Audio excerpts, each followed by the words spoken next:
Hi everyone, welcome to day 2 of EPOP 2021. I know it's early in the morning, but still 34, 35 brave scholars who have joined us this morning, and hopefully we get plenty more during the day. Yesterday was actually a really good day. We've got a lot of nice feedback. The panel seems to have worked pretty well. So we're quite pleased about it and we're quite happy.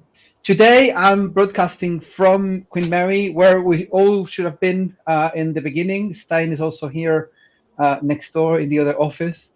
But so welcome again to virtually to Queen Mary. Very welcome again to EPOP. Today we have a really nice schedule of things prepared for you. So hopefully we can all see each other during the time. And I'm going to leave now to Stein to give us a bit of a idea of all the stuff that we need to know for this day. Yeah, thanks very much, Javier. Also, a warm welcome from me to everyone in the audience.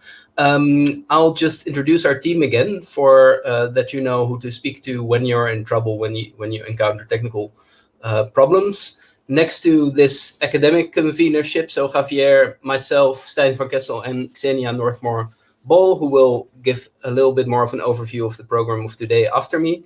Our wonderful team consists of Julie Becker, who is the technical coordinator. So she's really the queen of this Hop-in platform, and she can help out with any technological glitches. And we're also helped by the wonderful School of Politics and International Relations events team, Manisha Patel and Tahmida Kadam. And also we have two wonderful student helpers that you might encounter during the day, Sarah and Fama.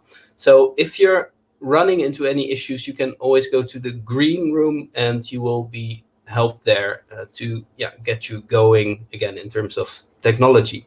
So I'll now hand over to Xenia. Oh, thank you, Stijn. Hello and welcome. So I'm just going to run through some of our plenary events. They're, of course, all in the program, but just to remind you.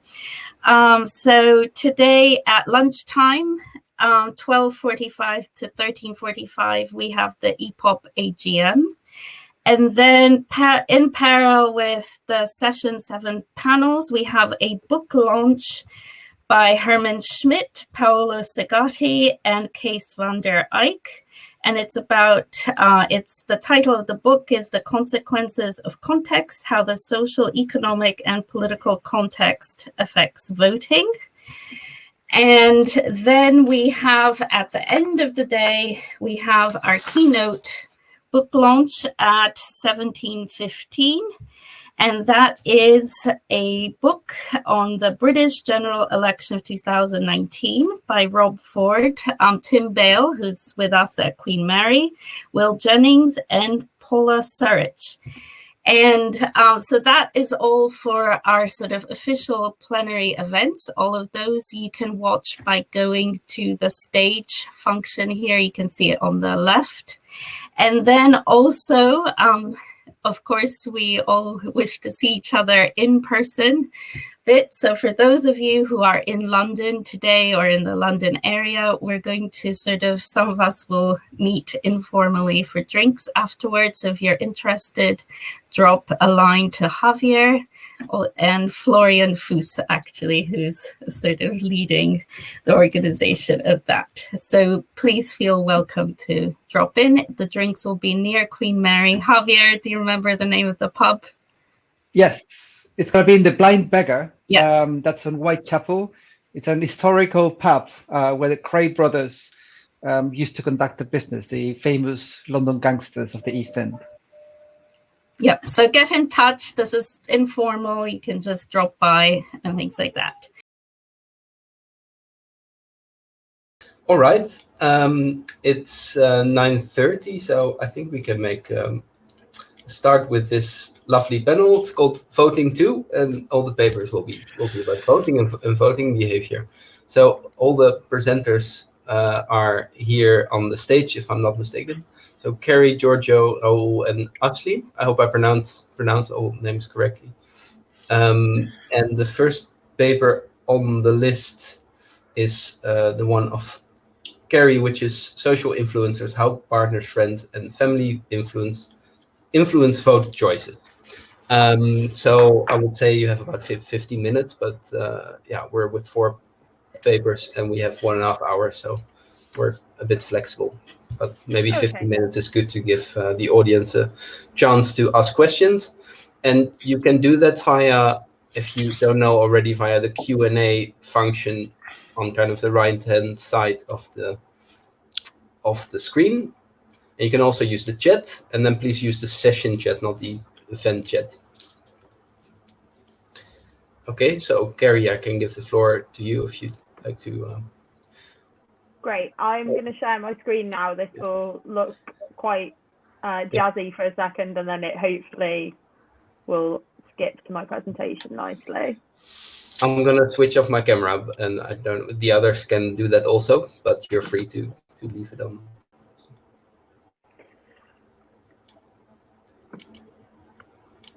Okay, so hopefully that looks good for everyone. And it's saying, just shout, give me a message if not, because I'm just going to get going. So this is some work that's come out of my PhD, which I'm now looking towards turning into a paper as I'm wrapping up the PhD, really. So I think I'm trying to adjust the focus slightly from where it fits in the PhD and possibly expand it a little bit. So I'm really interested in any feedback anyone's got or what they think is a good direction with it. So let's see how that goes. Okay, so how did I get interested in social context? Well, for me, it comes out of my PhD, like I said, which looks at gender and voting behaviour at the UK's 2016 referendum on EU membership. And I got interested in it because with supervisors, we spent a lot of time discussing how context might help explain why there's no gender gap in vote choice at the referendum at the aggregate level, despite the fact that there are some quite interesting differences in things like education level, also about interest in issues, interest in the EU in general, and also like what men and women think about some different topics too, particularly if you look by age and gender. And although I do find age and gender gaps in one of my other papers, this is primarily looking at why there's no overall gender gap. And one of the reasons why I think there might not be is because men and women share geographic and social contexts, such as households, families, and workplaces. And looking at this got me really interested, not just in how this applies to the gender literature, but in general, how people's like social context, how the social circle they're in affects their voting behaviour. So how their kind of interactions with other people affect it. So I also think there's a really good gap here, which I'm aware is not what you want the primary motivation to be for your research, but it's always nice if there is. So there's lots and lots of work about geography in the referendum as something I try and like touch on as well in my own work, but there's not much about like social context or social interaction. And it's therefore not just important to study this to explain a lack of gender differences at the referendum, but also I think it's really interesting to look at how an individual's social circle affects their vote choices more generally. This is not new, like this is a kind of established idea, but it's not been looked at in the UK for a while. And I think it's particularly interesting in kind of a context of like shifting priorities maybe when people are voting, and for Brexit and how it's impacted subsequent elections. And because a lot of the focus recently in the UK and more widely has been on how households and people around people affect turnout and that kind of political behaviour, and looking at partisanship and how it affects the kind of turnout mechanism, whether shared partisanship matters, but not so much about how having like shared or different partisans like in someone's social circle affects their actual vote choices.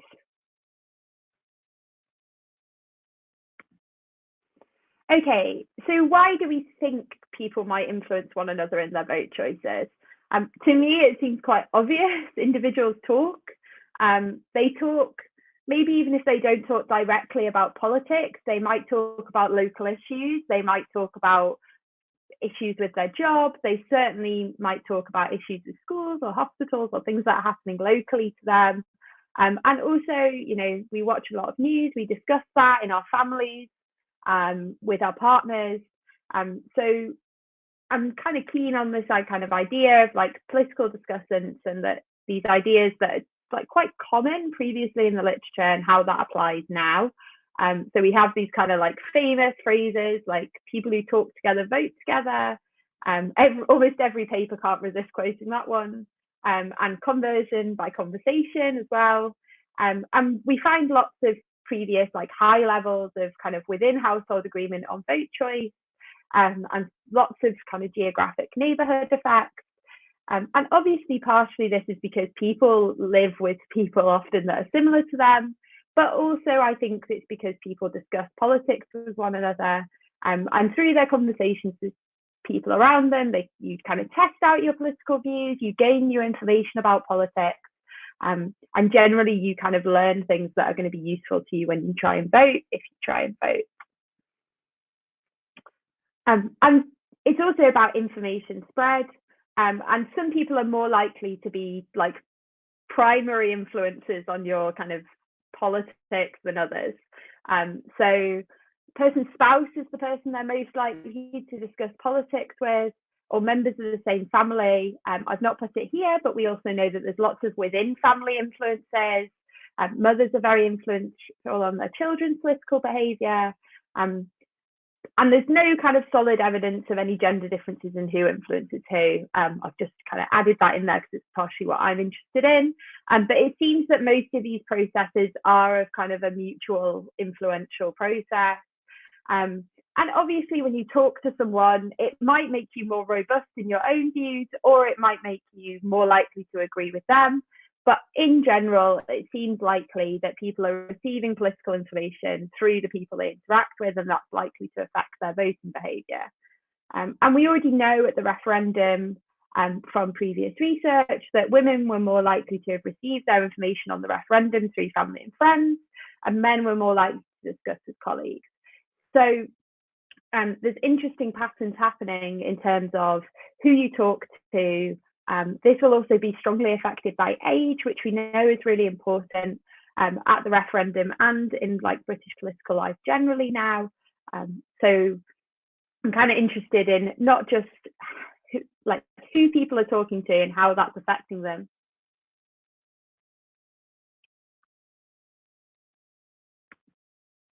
Okay. So what are my expectations for the referendum, which is going to be my primary focus today?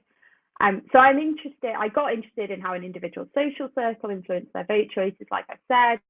We know that UKIP supporters were more Eurosceptic. We know that Liberal Democrat supporters are less Eurosceptic. So Labour and Conservative, perhaps more complex or changed over time. So I tend to focus on UKIP and the Liberal Democrats here as influencers because they're nice and obvious. But obviously, in a more kind of general election scenario, we might be more interested in the kind of Labour Conservative binary. But at the time of the election, the referendum, I expected that having a UKIP partisan as someone's political discussant will make them more likely to have voted Leave, and that having a Liberal Democrat partisan as someone's political discussant will make them more likely to have voted Remain. And as I've discussed, I expect kind of partners and family to have the strongest influence on individuals. Okay, so the data I'm going to use is from the British Election Study Internet Panel, and I'm particularly going to use the networks model from wave 2 of the panel. So this is quite a long time prior to the referendum, but Europe is already quite salient. This is at the time of the kind of 2014 EU elections. And this module asks people to name the 3 people they discuss politics with the most, and then ask them various things about each discussant. And one of those things is partisanship. So we don't have a direct measure of Euroscepticism in their discussants, or a measure of how they might vote in the referendum, should it ever come up at this point for them. But we do have a measure of partisanship, even though it's reported, I think in a way, most of this is going to be accurate. So quite a lot of people said they don't know particularly with relevance to kind of neighbours or co-workers. But where they do know, it seems fairly likely that that's a pretty certain and accurate piece of information.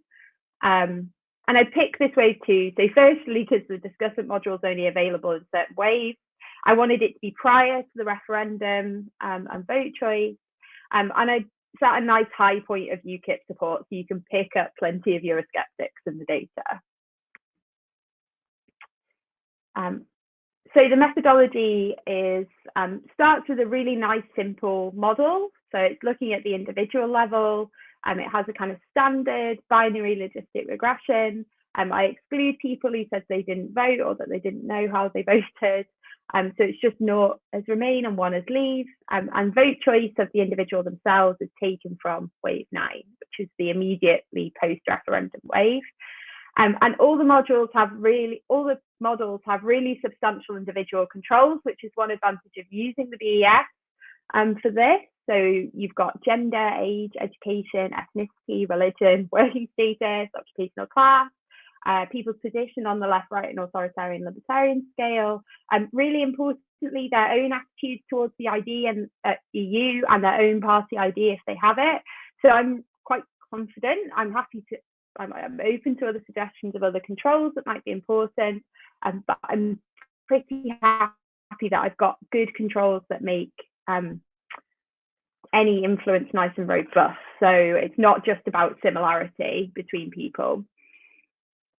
And then I begin by looking with models by party of any discussant. So this basically means that each model just has the kind of individual level variables, and then we'll have a additional variable that just says, does this person have a Lib Dem discussant or not? Does this person have a UKIP discussant or not, etc.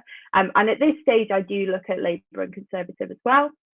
And then I model by each discussant type. This is probably going to be much clearer when we look at results, but I look at partner, family, friend, neighbour or co-worker, and I do include the kind of other category, although that's less interesting because we don't really know who those discussants are or their relationship to the individual. And I'm looking at whether they have at least one person like this. So in the case of partners, I didn't find anyone with more than one partner in the data, so this is less problematic. When you're thinking about family or friends, they might have more than one. So a handful of people, for instance, of their 3 discussants that they report had 2 UKIP friends that they would speak with. Those people are coded the same as the people who have 1 UKIP friend. It might be that there's a stronger effect. In fact, it's highly likely that there's a stronger effect if all your social circle is very similar. But I'm primarily just looking for that, whether the influence is there or not here. And each model is run only on individuals with at least one of that discussant type reported. So when we're comparing those who have a UKIP supporting partner to those who have a partner who supports anyone else, or indeed no party, and the same for others. This obviously makes it a little bit more complicated when you say you have family, because there will be some people who say, okay, I mainly discuss politics with my family. I have 3 family members. 1 supports UKIP, but the other 2 support Labour. Those people are coded the same as the people who don't have family as other members of their discussants. But in a way, I think this makes it a more difficult test for the model to find results, because you are looking for influence even when there's a competing influence there. I hope that makes sense to everyone. I'm very happy to answer more questions about this or why I chose to do it this way. I've been through various model configurations of this. Okay, so before we jump into the models, just some simple descriptives. I look by men and women because that's what I'm interested in my thesis. And also, I think these gender differences are actually really interesting. The only one which is not significant is that men and women are equally likely to have a Lib Dem neighbour or co-worker.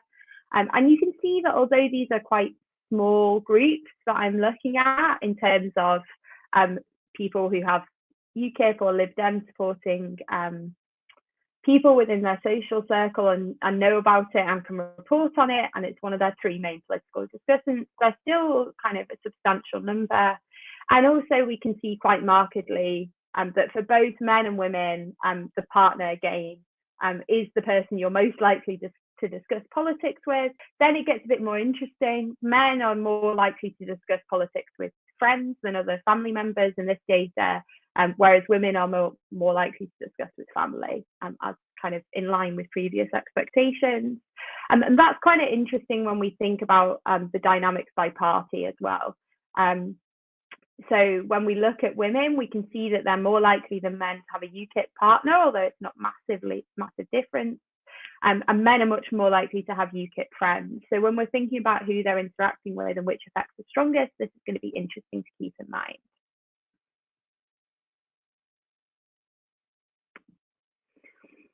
Okay, so now we're moving into results. Hopefully these are big enough for everyone to see them nice and clearly. I'm going to start by just looking, this is just looking by party. So this is just saying, do you have at least one of your discussants reports partisanship for that party? So do you think that this person is a Lib Dem, a Labour, a Conservative, UKIP?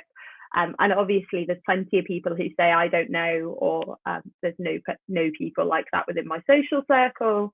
But we can see that there are quite decided effects for having a Lib Dem discussant or a UKIP discussant previously reported as one of your main political discussants, and the effect on like your probability of voting Leave. And this is with all those like big individual level controls in as well. So we can see that for the Lib Dem, which is the far left model, that there's quite a strong effect, like Remain effect there. So it's around a kind of almost like a whole like 0.0 or 10% here in the model, less likely to have voted Leave. And then we can see at the other end, there's a really kind of big UKIP effect. So if you have someone, a UKIP discussant in your social circle, you are much more likely to be a Leave voter than an individual who's otherwise similar to you. And it's really quite a strong effect, almost 15%. And we can see that for Conservatives, it's not significant at all. And for Labour, that that effect is significant, but it's much smaller than the Lib Dem effect on Remain. Okay, and now I'm going to move into looking at by discussant type. Remember, these are separate models, so I'm looking at partners, then family, then friends, then neighbours and co-workers, and then other. And we can see that for people who have a Lib Dem discussant, we still see that same kind of pattern. So where there is a significant effect, it's that person is more likely to be a Remain voter than someone who doesn't have that discussant. And we can see that partners have the kind of strongest effect as expected. And then when we're looking at family and friends, there's still a significant effect there. We don't see significant effects in neighbours or co-workers, partially because these numbers are quite small in the data, but also because there's not kind of anything going on there at all. There's not even the kind of same pattern present. And so we can see that partners, family and friends seem to be much more important. And now we can look at UKIP as well. So the probability of voting Leave, again, with any discussant type, ignoring other again, although the same kind of pattern is there, but it's non-significant, is that if you have a UKIP discussant in your social circle, you are much more likely to be a Leave voter than someone who's otherwise similar to you. And if you have a UKIP partner, that effect is really, really quite strong. And this, when we kind of hark back to looking at those descriptives, we know that women are more likely to have this kind of effect where they have a UKIP partner, and that may well have like strongly reinforced their probability of voting Leave. We can see that too with family members, and a weaker effect for friends, but it's still present. A lot of these effects are quite strong. The UKIP partner effect, someone's almost like 20% more likely to vote Leave if their partner is a UKIP supporter at this, like in this previous time. So I think this is a really good it shows that there's plenty of support for the idea that people are influencing each other within their as they discuss politics. Okay, so my results were broadly as I expected them to be. So those were the discussant who is particularly likely to be a Leave voter, so a UKIP discussant, or a Remain voter, so a Lib Dem discussant, and were more likely to be a Leave Remain voter, respectively themselves. We saw that partners and family were most influential. And additional thing that I didn't put here, but I have tested the interaction between gender and discussant and they're non-significant. So I'm fairly confident that this is a kind of mutual effect of people talking to each other, and not an effect that's been previously suggested in older literature that it's like husbands influencing wives to a greater extent. However, we do see that men and women have different types of political discussants. Women tend to discuss with partners and family, and men with friends and co-workers. Again, this is in line with previous research, but it shows it in a different context here. And it's particularly important because women are most likely to have a Leave-inclined UKIP close discussant who is influential upon them. And the results I hope, emphasise the importance of looking at social context and the need for further research into impact on vote choice. And I think this is highly relevant to political behaviour, but also the gender literature. Particularly, I'm interested in the gender angle, partially because when we think about gender as a characteristic, rather than it being like race or geography or like work type, and people are there almost like in groupings there. They tend to live around other people who are like that. Whereas with gender, we're not socially segregated by gender to the same extent.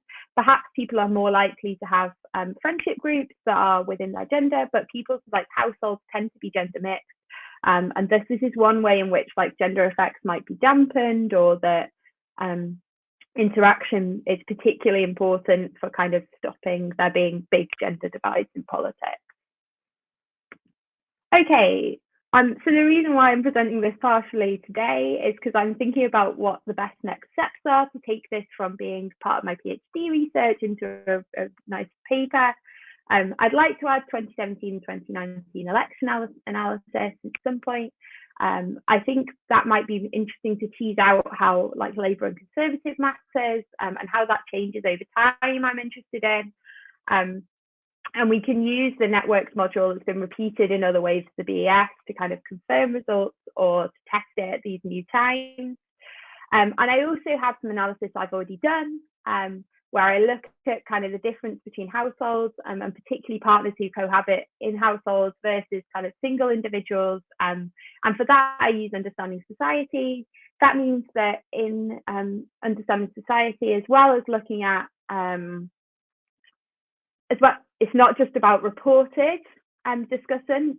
You can look at multiple people within the same household and their own self-reported political leanings and political vote choices.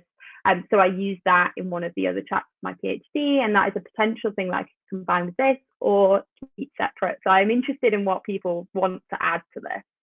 And in that analysis, I also look at how long people have lived together and been influencing one another, and compare that to an age analysis to see if it's just an age effect where people are getting more conservative with age, or whether it is about how they're influencing each other. Okay, thank you. Thanks very much, Carrie. That was an excellent presentation. I really enjoyed that, and very interesting topic about social influence or how people influence each other. Yeah, Raoul is there. So Raoul is going to present the paper, How Does the Politicization of the EU Affect Voters' Political Preferences? So another paper that probably speaks to the findings of the previous paper. So I'll give the floor to you, Raoul. Hi, thank you very much. It's a pleasure to be here at EPOP again. I'm going to share my presentation if I can. In the meantime, I I was remembering that the last time I was actually at EPOP in 2019, my team won the quiz, and there hasn't been any EPOP face-to-face EPOP conference or any other quiz ever since. You may think that's just a coincidence. I like to think that people were so shocked, and it wasn't because of me actually that we won the quiz anyway. So, but anyway, back to business. So this paper that I'm presenting today is a piece of work that I'm still working on with my colleague Laurie Baudonnet from Montreal University. And we were interested in what happens in people's minds and what happens to people's political preference or party preferences in scenarios of high politicization with regard to the EU issue. And so the concept of politicization is one that is very, very interesting, because it doesn't assume that politicization comes only from one single actor. It assumes that politicization happens where you've got, or at least in the original formulation of the concept, when you've got a lot of actors with very different positions on an issue from each other and talking a lot about that issue. And then later on, there have been other developments like Hatter and Creasy, for example. They, instead of focusing on the actors, because previous literature on politicization have focused a lot on also not just the fact that they have different positions on an issue and talk a lot about an issue, but also how many actors actually have those positions, how many actors talk about an issue. But the previous literature focused mainly on media and media analysis of many actors. But as I said, in latest developments, another strand of the literature has also focused on the party system politicization, by looking at politicization from the point of view of political parties. You've got politicization where you've got political parties with many with very different positions on a given issue, and there is also a lot of talk about that issue. There is salience, right? So again, it doesn't come from a single actor. You need to have a number of actors with different positions and a number of actors also talking a lot about that issue. So that's why we thought that concept was also interesting. Of course, this is also in the context of a project on politicization. So that's another reason why we're interested in this. And so we were thinking from the point of view of voters.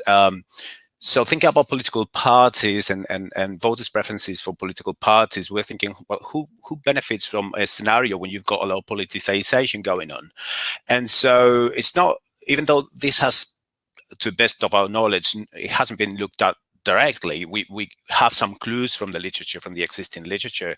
So if you get our literature, if you go to the literature on challenger parties, niche parties, and things like that, De Vries and Sarah Hobbold show that challenger parties that emphasize what they call high appropriability issues, including the EU issue, those tend to benefit more electorally than those parties who challenger parties who don't. And then the opposite is actually the case for dominant parties. Dominant parties do not fare very well when they emphasize these kind of issues.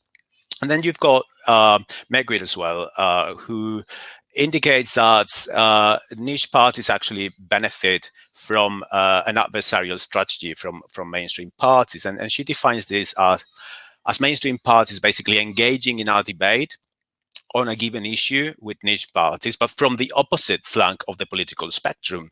And all of those are indications that there is politicization going on. So it's not just the fact that there is a niche party that brings up an issue, but also the fact that other parties with very different positions on that issue are engaging in that conversation, right? So again, that would be the a situation in which you would have a polarization as it has been defined in the literature. Now, the thing here is that we were thinking about this and about, niche parties, challenger parties, things like that.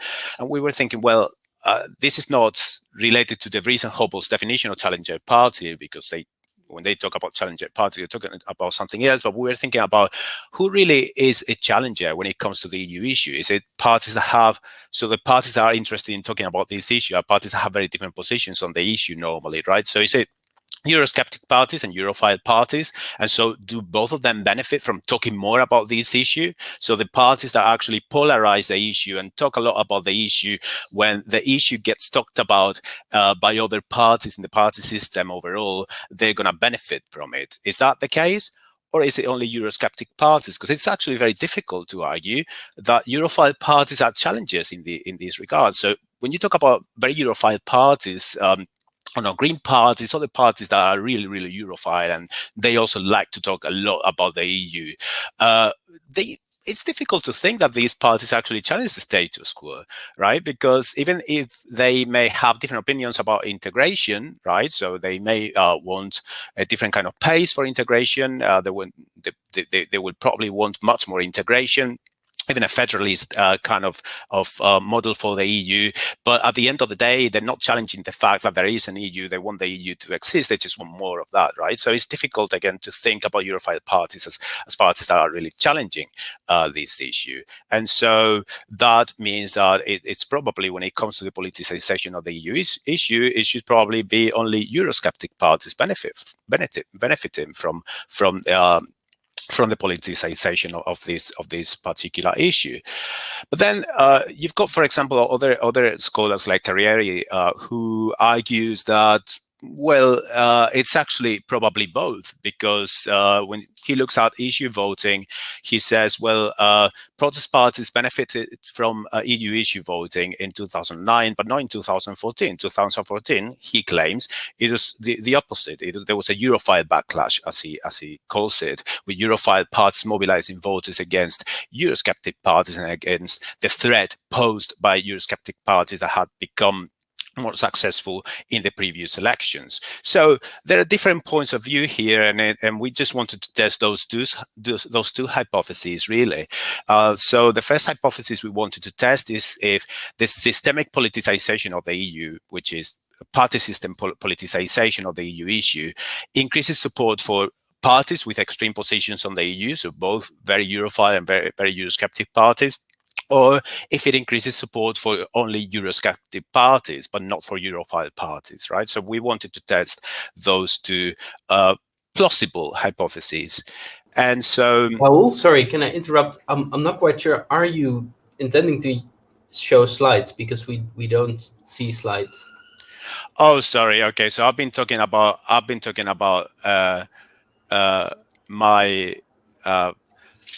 my slides without actually having any slides. I'm sorry, I wasn't quite sure because it was so, fluent that I thought you did it without presentation, but I suppose you want to show.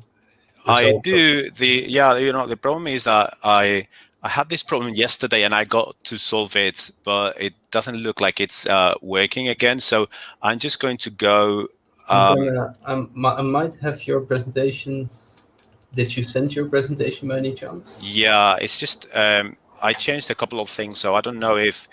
Let me just refresh my browser, and if it doesn't work, let's just use the other version because it's more or less the same. Oh, okay? Hang on, Raoul. Okay. I got a copy of your presentation, so I can try in the meantime to also download it. Okay, that's great. I'll just try to refresh this, and otherwise we'll just use the presentation I sent. It's just because of the findings. Otherwise, it would be fine. I got it up here, I think.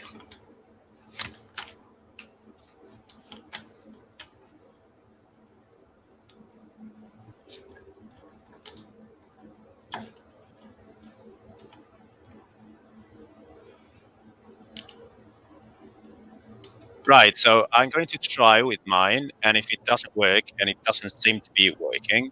So I already managed, I think, to. Okay, great. Yes, let's use that. So skip that. Go to the data section. I'll open it in PowerPoint. Yeah. I told them yesterday about this, and they told me to use a PDF version, which I did. I created a PDF version again, but I can't see either of them here. So yeah. I think actually, I'm sorry. The whole time I was doubting. Are you using slides or not? Or so, but yeah. Really sorry about that. Right? Can you skip through the slides? Can you go to? I think it might be an issue of I might be able to, because I'm using OneDrive, and this is probably why it's messing up with the whole presentation. So I'm sorry for losing everybody's time with this. Look, I think I managed to get the presentation. Can you see my presentation now? Yes. Okay, that's great. Okay, I'm gonna try again with mine, and otherwise we'll just use yours. Sorry. Sorry about this technical problem. Anyway, yes, I was using slides. But anyway, it didn't really matter, because this is the most interesting part where I'm going to use the when I'm going to show some graphs and things like that. So just skipping through I'm going to talk about this a little bit, about the design and the data. So the data that we use to try and test these hypotheses is European election survey, European election study data. So we use 4 waves: 1999, 2004, 2009, 2019. We didn't use 2014 because one of the relevant questions that we use wasn't asked. Well, actually, it was asked that year, but if you're familiar with the data, the phrasing wasn't great, so that question cannot really be used. And we don't use waves before 1999 because we don't have the relevant control variables that we're interested in, or even other variables that we use in the model that are not just simple controls. So the dependent variable is propensity to vote, and what we do is to construct an index of party system politicization, systemic politicization. We do that by using Chapel Hill data on salience and position of each party on the EU issue, and then constructing the index following the relevant literature. I'll go through that a little bit later. And we also use parties' position on the EU to identify whether a party has a more anti-integration position or a more pro-integration position. And we use this by using voters' perception of parties' position. So we do that for 2 reasons. The first reason is we didn't have time to use to integrate party positions into the data.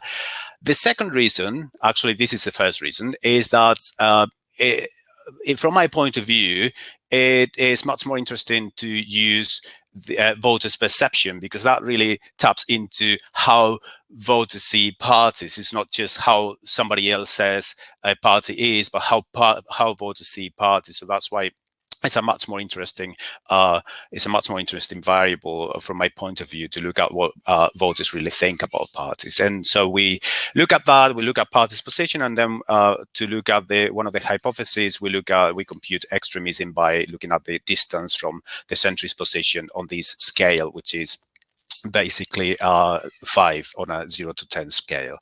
And well, I won't go into detail. It's a multi-level model with stacked data, etc. And well, this is the measure of systemic politicization. So that's the index as is explained in the literature. It's basically salience times polarization, and all of that is weighted by the vote share of different political parties, and that's how systemic politicization is computed. This is just to show that the measure it kind of makes sense. So we computed that even for years that we haven't gotten in the analysis because of lack of data in the European social study. But you can see that there has been a small increase in both the mean politicization scores and also the spread of the politicization of the EU politicization index across the EU. And you can also see that that hasn't happened at the same time everywhere. So there are different trends across countries. You've got, I don't know, just to mention a couple of cases, you've got, for example, France, you've got a peak here during the Maastricht Treaty and the aftermath of the Maastricht Treaty. Then after the 2017 presidential election, you've got the EU, the UK here, where there is a peak in politicization right after the EU referendum. Then you have different peaks in different countries at different times. For example, you've got Italy and Greece in the aftermath of the Euro crisis, Denmark after the second referendum, second Maastricht referendum, etc. So it kind of makes sense. So that is reassuring. And so we use that measure of systemic politicization in our model to try and predict people's propensity to vote for parties. And so we we test the first hypothesis, which is about party extremism, by interacting our measure of systemic EU politicization with a measure on party extremism. And even though the results, no, actually the results don't go in the expected direction. So what we have here is a negative result, which would indicate, if it was at least statistically significant, that parties with a more extreme position are actually, they get lower propensities to vote. So they get lower support in context of higher politicization. So we don't really find strong evidence in favor of this hypothesis. But when it comes to the second hypothesis, which was the one that said that it is more Eurosceptic parties that benefit from scenarios of greater politicization, we do find evidence in favor of that hypothesis. So EU position of party, this is measured in a way that, as I said before, it ranges from more Eurosceptic to more Europhile, and this suggests that Europhile parties actually are the ones that get a lower propensity to vote in scenarios of greater systemic EU politicization.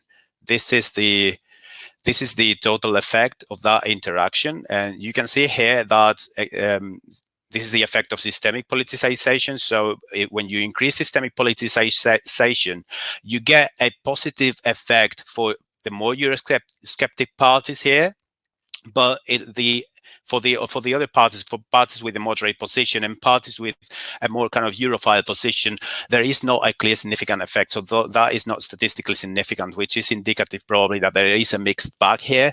And so it really depends on the party and on all the factors that we're not taking into account in the model. But when it comes to Eurosceptic parties, it does look like they really benefit from that kind of scenario, which again supports the literature on how challenger parties and niche parties behave and on what works for them, what works best for them. So very preliminary takeaways.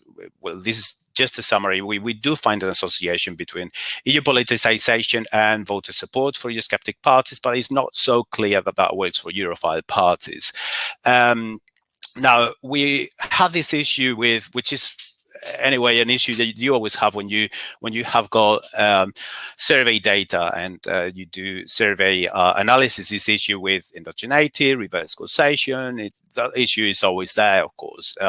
So you could think, well, maybe what happens here is that when you have people supporting Eurosceptic parties more, you have more politicization of the EU issue, and that is what explains your results.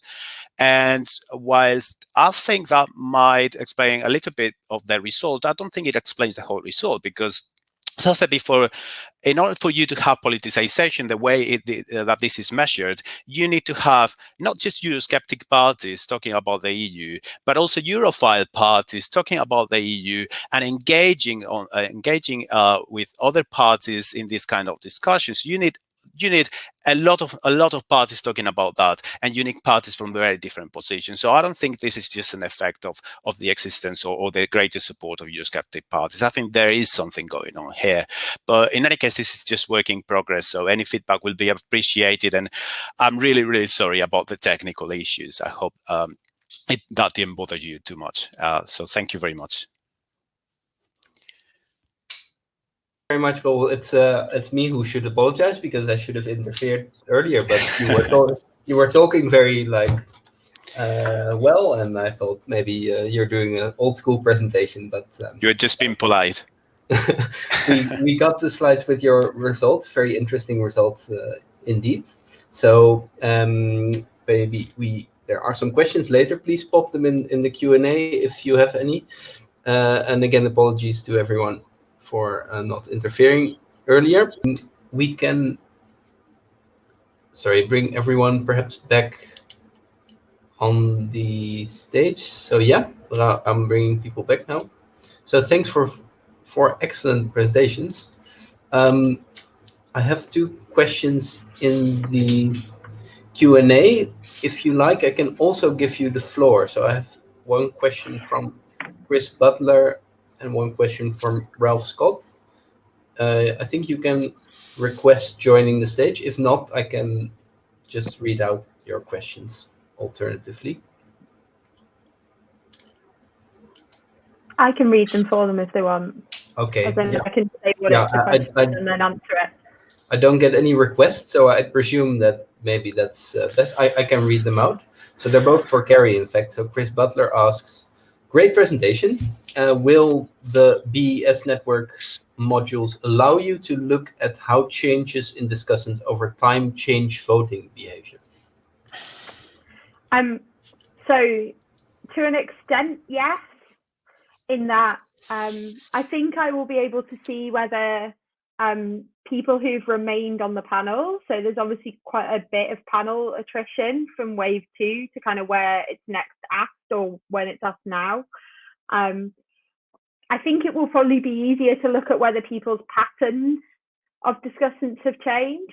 So rather than tracking whether they've got exactly the same discussant, I think it will be kind of easy to compare between people who've stayed in the panel, whether they still report, say, a partner who is a Lib Dem supporter as their primary discussant at point A and point B, and assume that that person hasn't changed. I think they give discussant name, even though that's not in the main data set. So you could request that to see if people are like how stable people's discussants are over time. But it's probably easier to just look and see if the same patterns are there. I think that'd be really interesting. That's probably a slightly different paper, but I would be quite interested in doing that. And I also think that's novel. Don't think anyone's done that before. Thanks very much. I can ask the other question for you as well, because I haven't received any further questions, but please people write it down in the Q&A if you have a question for any of the other presenters also. So Ralph Scott, he asks me to read it out because he has some issues. Would there be value in looking at other discussant characteristic effects?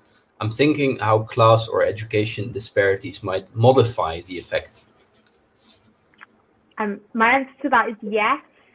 I think we might get class. I don't think we're asked.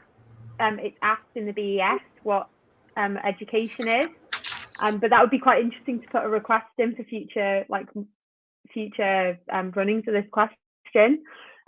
But you do have that in understanding society, and it is something I'm interested in looking at with partners. So a lot of the relevant here looks at whether people just pick someone that's similar to them, and while they might not necessarily select on like political values, although they might, there's the whole thing amongst young people on Tinder supposedly of being like no Brexiters, etc. But you do have then, because you have multiple people within the same household, you do tend to have much more information about the people that are discussing politics with one another. So their education, their class, their income, so how similar people are can be measured to a much greater extent.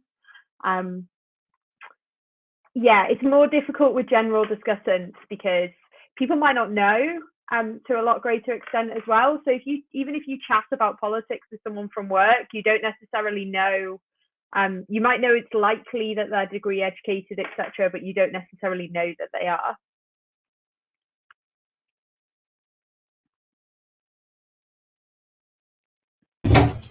Thanks very much. In the meantime, are there any other questions from the audience or perhaps from the panelists to each other?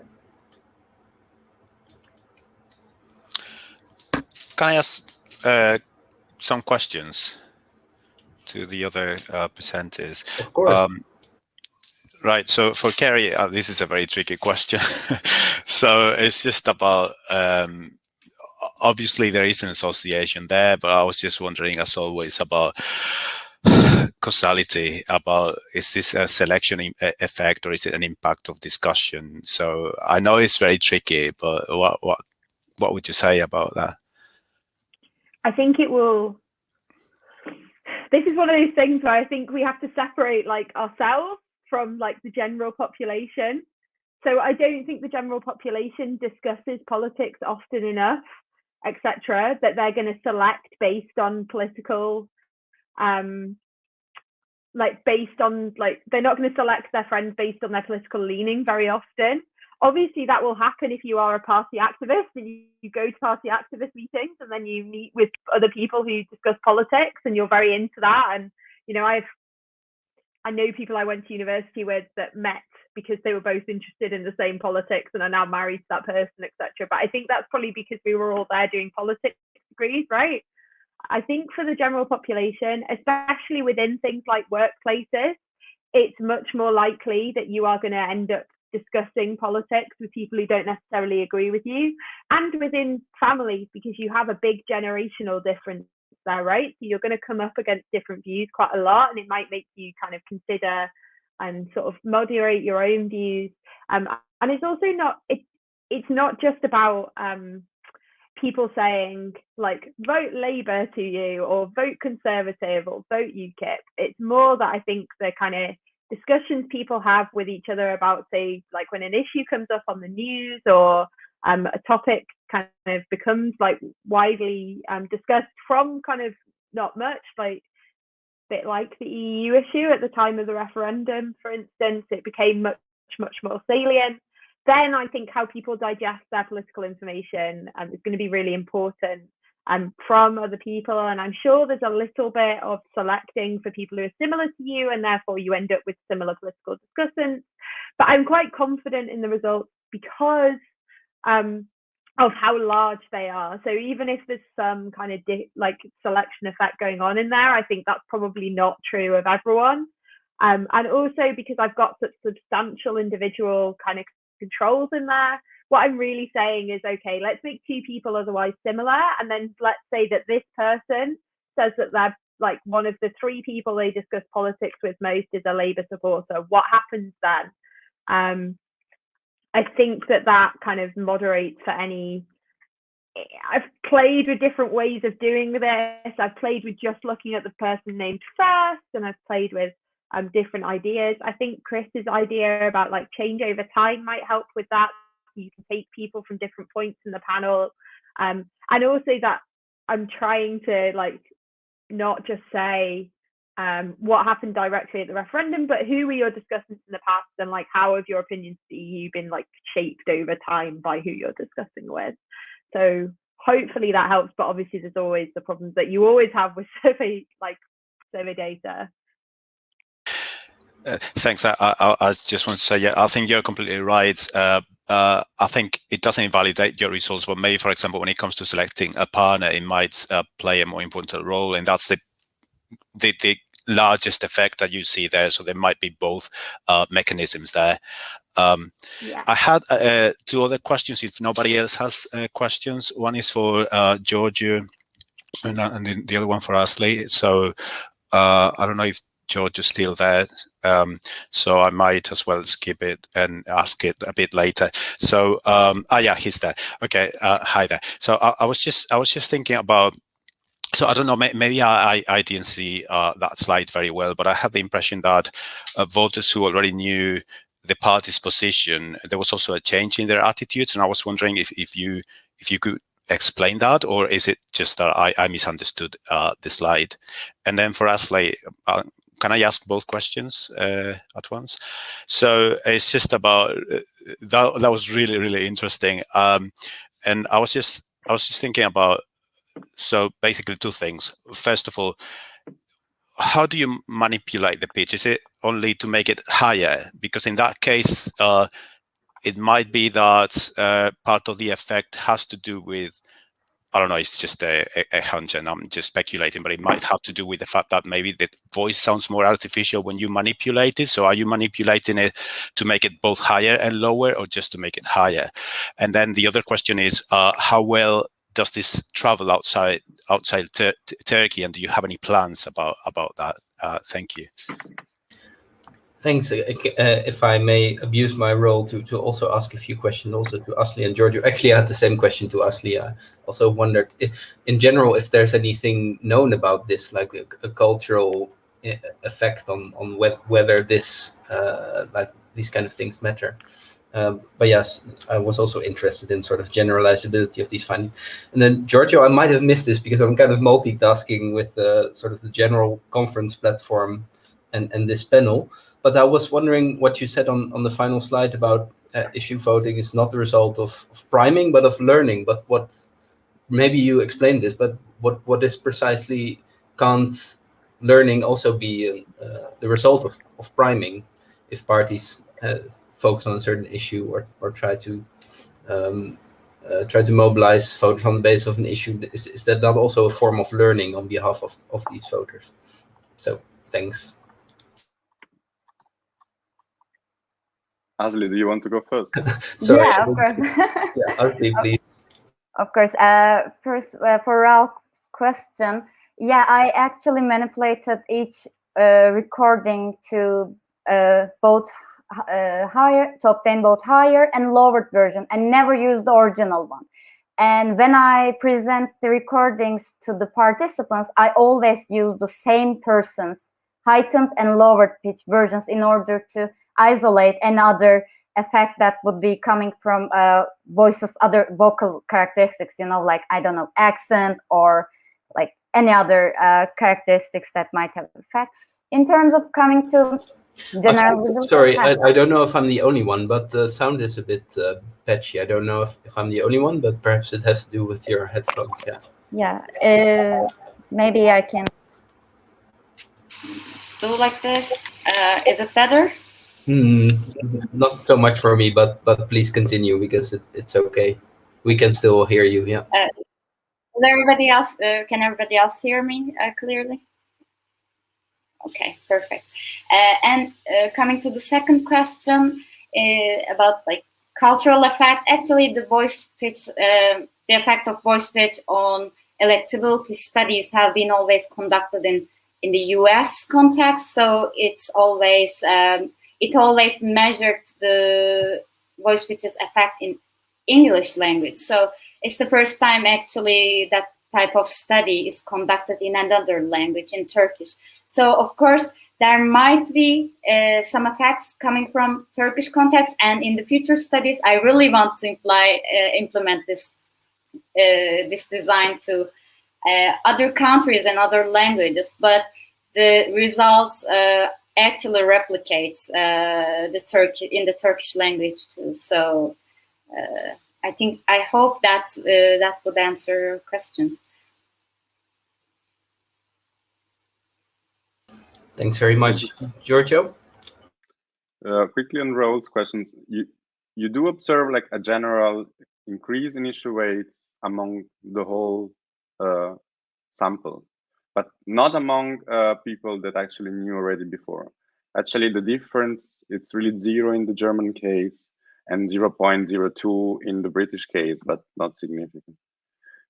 While the questions that Stein asked, it's interesting, and I think it's an important point. Somehow, the distinction between priming and learning may be murky. For learning can be the result of priming, like of sheer repetition of a candidate's argument. But my point is that if learning about an issue does result from priming, and if the link between that issue and the vote threatens, then the priming component in the story, it's empirically critical, but normatively incidental somehow. No? So the critical fact is that voters did learn about and thus were enabled to act on a means-end relationship. So somehow it's a kind of selective priming, but from a normative point of view, it has very different implications for our understanding of what are campaign effects and how democracy works in this context. Thanks very much. Yeah, maybe I'm the only one experiencing this sound problem, but if so, that's a good thing. If I'm only affected, but I could understand everything. Are there any further questions to any of the speakers from the audience, perhaps also? I don't think so. So it's 11. That means it's the end of the panel. So we continue at 11:15 with the next panel. Thanks very much for your presentations and the questions and the wonderful answers. I think that was a great panel. And yeah, I'll see you later at the conference. And enjoy. Thanks for sharing. Thanks for sharing. Welcome, everybody. We have John Gary, I see from the first paper. Are you, or whoever is presenting the first paper, please could you click on ask to share your screen, or whatever it is, that big blue button on the top right hand corner. And when you do, I will let you in. I'm Steve Fisher. I'm the chair for this session. Please do use the chat actively. Please do add questions to the Q&A. And if you want to ask a question in person when it comes to the Q&A, please do just click ask to share your video, and I will let you in. And but obviously there might end up being a bit of a queue, but that's fine. So apparently Rob Johns is presenting the first paper. I know he was in the green room a moment ago. Maybe he's still there. Hopefully he's not having technical difficulties. Nick. Hey. Let me just read it. Your paper may or may not still be called Ideology, Idiosyncrasy and Instability in the Policy Preferences of the British Electorate. Thanks. Over to you, and I'll give you 20 minutes since we unfortunately don't have Ailey with us today. Thank you. Okay. So I'll just see if this works to.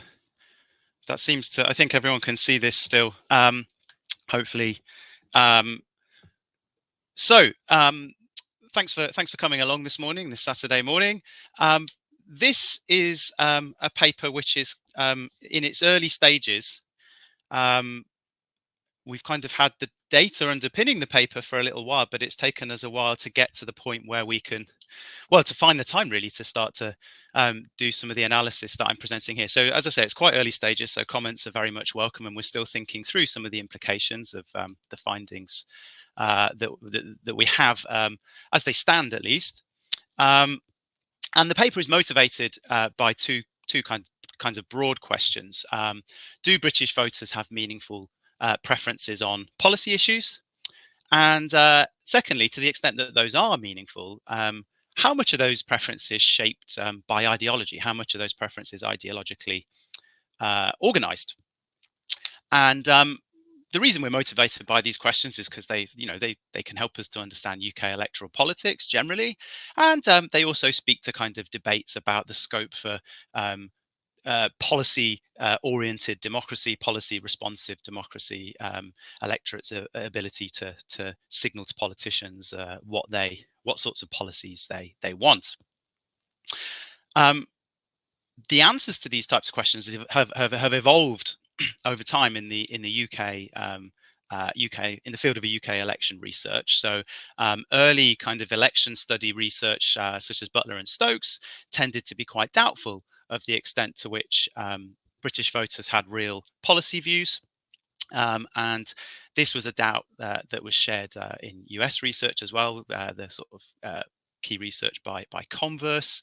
And the key evidence underpinning that doubt was the recurring instability of voters' responses to questions which asked them their policy opinions. So respondents being asked policy opinions repeatedly tended to give unstable responses, which people like Butler and Stokes and Converse would took as evidence of a lack of real attitudes on those types of policy opinions. Later on, as you moved into the late 70s, 1980s, work by Salvik and Crew kind of sought to, I guess, put more emphasis on the importance of policy opinions, issue opinions, and suggested that they can be quite powerful explanations of voting behaviour in the UK. And then we saw, sort of from work by Heath, Jowl, and Curtis onwards, a kind of move in the British literature maybe towards a focus on rather than issue-specific opinion, and looking at lots of different issue opinions in the round, a focus more on underlying values and ideology, measured on it varied across on pieces of research, but measured on either one dimension, a sort of classic left-right dimension, moving through to 2 or 3 dimensions. And sometimes that's accompanied by a sort of specific analysis of a small number of issues. So, for example, in the recent BES book, there's analysis of the migration issue and the EU issue and how that relates to broader sort of cultural attitudes and left-right attitudes. But generally a move towards a focus on ideology and underlying values in our understanding of British public opinion, political attitudes. And it's been a while since the sort of last detailed study of British voters' opinions on a broad set of policy issues, and particularly a sort of panel study that allows us to understand the stability of those issues. So what we do in this paper is we collect new panel survey data measuring the opinion of British voters on a range of 34 positional policy issues. We in this paper, what we're doing is we've worked on some other papers which exploit that data for various things. But in this paper, what we're doing is we're going to take that data and we're trying to answer the questions that I set out before by performing what we call a 3-way decomposition. So we're going to look at, let's decompose the variation in respondents' stated opinions on the various 34 policy issues that we ask about. And we're going to decompose that variation into 3 sources of variability to start to understand the extent to which British public attitudes on policies are real and the extent to which they're ideologically structured or not. So the first source of variability that we kind of capture with our model is an ideological source of variability. So that's the extent to which people's stated opinions, their preferences on issues are predictable from a person's preferences on other issues, given the way that preferences are typically organized in the population. So it's kind of how much are people's opinions on issues constrained in a sort of Conversian sense. A second source of variability that we try and capture is what we call idiosyncrasy.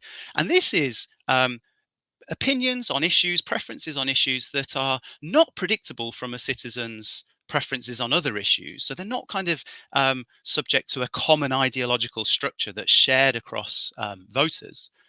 But nonetheless, those issue opinions are stable. So in that sense, they're real. They're not just noise. So we call those idiosyncratic preferences. And third source of variation that we look at is instability. So this is preference variation or stated preference variation in our survey responses that's not stable in repeated measurement. So either due to measurement error or due to sort of more simple non-attitudes, the lack of real opinions of respondents on the issues that we're asking about. So the goal of the paper is to decompose public opinion on policy issues into these 3 sources of variation, and to look at how much variation is explained by these different components. Research design to get to that point. What features of a survey help us distinguish response variation due to ideology, idiosyncrasy, and instability? Well, there are maybe 3 characteristics we can think about of a survey which helps us do this.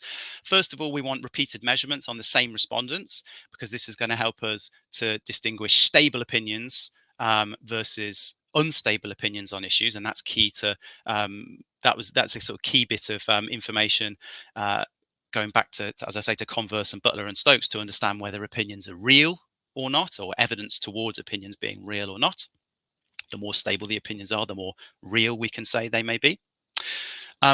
We also wanted a survey that measures opinions across a large range of issues, so that we have a good chance of recovering the ideological structure in opinions and potentially like multiple dimensional ideological structure in policy opinion. And we also wanted a survey which gave quite concrete issue positions as response options to respondents on the issues that we asked about, to try and limit respondents using scales in different ways, which might sort of pollute our results. So just to briefly describe the survey that we conducted, it was a 3-wave panel survey of UK respondents. Each wave was 6 months apart: January 2018, July 2018, and January 2019. It was fielded through YouGov. We started off with an N of 6,000 in the first wave, 3,000 in wave 2. That dropped to 1,650 in in the third wave, but the attrition in those waves was by design. So YouGov sampled each wave, the sample for each wave from previous respondents according to targets to try and ensure reasonably representative samples at in each wave. The crucial thing is that in each wave, respondents were asked 7 issue questions, which were selected randomly from a broader bank of 34 issue questions. Those questions, which came at 1 question per screen, had a short prompt introducing the issue, and then a vertical list of 5 logically ordered policy alternatives. So these are sort of positional policies, ordinal policy alternatives with no don't know response option. And the respondent receives exactly the same questions in each wave, exactly the same 7 questions that they are randomly exposed to in the first wave. We also followed in each wave those questions with a series of conjoint questions where respondents were asked to choose between candidates who took randomly drawn positions on some of the issues they'd been asked about. I'm not going to focus on them too much in the presentation, but they will come in just briefly later on when I talk about a measure that we created and used to study some of our results. So here's an example issue question on the European Union. I'm not going to go into too much detail on it now because of time. There's a list of the 34 issues that we asked about. They range from sort of economic questions to more cultural questions to questions concerning the EU relationship or foreign aid. How did we come up with these issues? There's never going to be a perfect set of 34 issues, and we're always going to miss out on certain topics which turn out to be we sort of wish we could have asked about. The way we went about this was we started with 20 sort of top-level policy domains, which are sort of defined by the Comparative Agendas project. For each of those headings, we identified 1 to 3 issues where we could think about creating sort of reasonably succinct ordered questions, and we sort of culled an initial list of 42 issue questions down to 34, which we felt could be like most succinctly and clearly conveyed to respondents.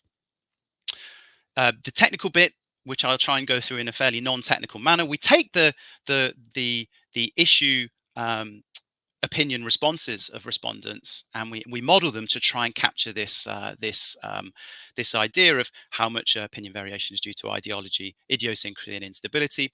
To do that, we use a model that we've previously applied to some data that had been collected in the US context. And to briefly describe how that model works, you can imagine you have each respondent gives each observation that we have is a categorical or ordinal response represented by this term here, Y, of respondent I on issue J in wave T, T1 of 3. And we're interested in modeling the kind of latent underlying opinion that underpins that categorical response, which I'll call Y star. And we model that latent opinion on issue J at time T for respondent I as a function of these parameters here. And the key thing without going into too much of the detail, the key thing about this equation is that we have an ideological component to opinion, and that's represented by these first 2 terms here in the model. And you can think about these terms as follows. The theta term is the respondent I's ideological position on a first dimension, and their ideological position here on a second dimension for this second theta term. And the beta terms tell you for each issue how much that issue loads onto a particular ideological dimension. So the direction and the magnitude of that loading of an issue. So it tells you how much an issue is related to a particular ideological dimension, dimension 1 or dimension 2. So we have an ideological component that helps, that we think determines latent responses. And then we have this new term here, which is a respondent by issue random effect. So this is capturing idiosyncratic variation in respondents' opinions on issue J. Idiosyncratic in the sense that they are stable over time. The respondent keeps giving a certain opinion, but they're not really predictable based on this ideological term in the model, the respondent's other opinions on other issues and how those opinions are structured across respondents in the whole sample. And finally, we have a sort of residual error term, which captures instability. This is capturing the variation across repeated measurements. Those terms all have like prior structure in the model. This is a Bayesian model, and with a bit of maths, we can sort of work out that ultimately, when we estimate a model like this, we can express the total variation in responses, and we can express how much of that variation, the proportion of that variation that is due to instability. That's just the variation in the error term here, this sigma term. The proportion of variation in responses that's due to idiosyncratic opinion among respondents, that's due to this omega term, which is just the variance of the respondent by issue effects over here. And then with a bit more maths, we can show that the variation due to ideology can be expressed as a function of the beta terms in the model due to some of the assumptions we make. I won't go into those details here. But basically from this model, we can capture proportion of variation due to ideology, due to idiosyncrasy, and due to instability. To estimate this, we use Stan. Our priors, briefly, we set the model up with diffuse priors so that we're kind of agnostic about how much variation is due to ideology, idiosyncrasy, or instability. We also impose some priors on the beta terms. Those are the sort of the loadings of issues onto ideology to identify the ideological dimensions substantively. And we constrain the an NHS privatization question to load positively on dimension 1 and not to load on dimension 2. So we kind of constrain the first dimension to be a sort of economic left-right state intervention type dimension, and the second dimension is more constrained to be a one that captures a sort of social liberal authoritarian or social liberal conservative dimension, which we constrain with a constraint on the EU relationship issue. Okay, so you might be asking at this point, why are we only using 2 ideological dimensions? Why not more ideological dimensions in a model, 3 ideological dimensions or 4? Well, that's based on some exploratory analysis that we did of our data, which suggested that when you look at the correlations between opinions across different issues, across the 34 issues, if you include 1 dimension in a principal components analysis of that correlation matrix, you get to explain more than 30% of the variation. An additional dimension explains more than 15% additional variation. But once you add 3 or more, you're explaining very little extra variation in the correlation across issue opinions across issues. So we think that's 5 minutes left, Nick. Okay, to stick to 2 dimensions in this model. So key results from the analysis. I'm going to express those results in a ternary plot here. And the way to think about this ternary plot is that the higher, and each issue is going to be plotted on this, the higher an issue is on this plot, the more opinion on that issue is explained by idiosyncratic variation in opinions. The further to the bottom left a dot is, the more it's explained by ideology. And the further to the bottom right a dot is, the more that issue has variation that is really due to instability, to kind of non-attitudes probably. So first of all, here are the results if we estimated a model where we only allowed for 1 ideological dimension. And you can see that most of the dots here are in the sort of right-hand region of this ternary plot, which suggests that there's actually little ideological structuring of opinion on these issues when we only allow for 1 single ideological dimension in our model to be estimated. And we see that there's a fairly even split between the degree of variation on average that's explained by unstable opinion and the degree of variation that's explained by idiosyncratic opinion.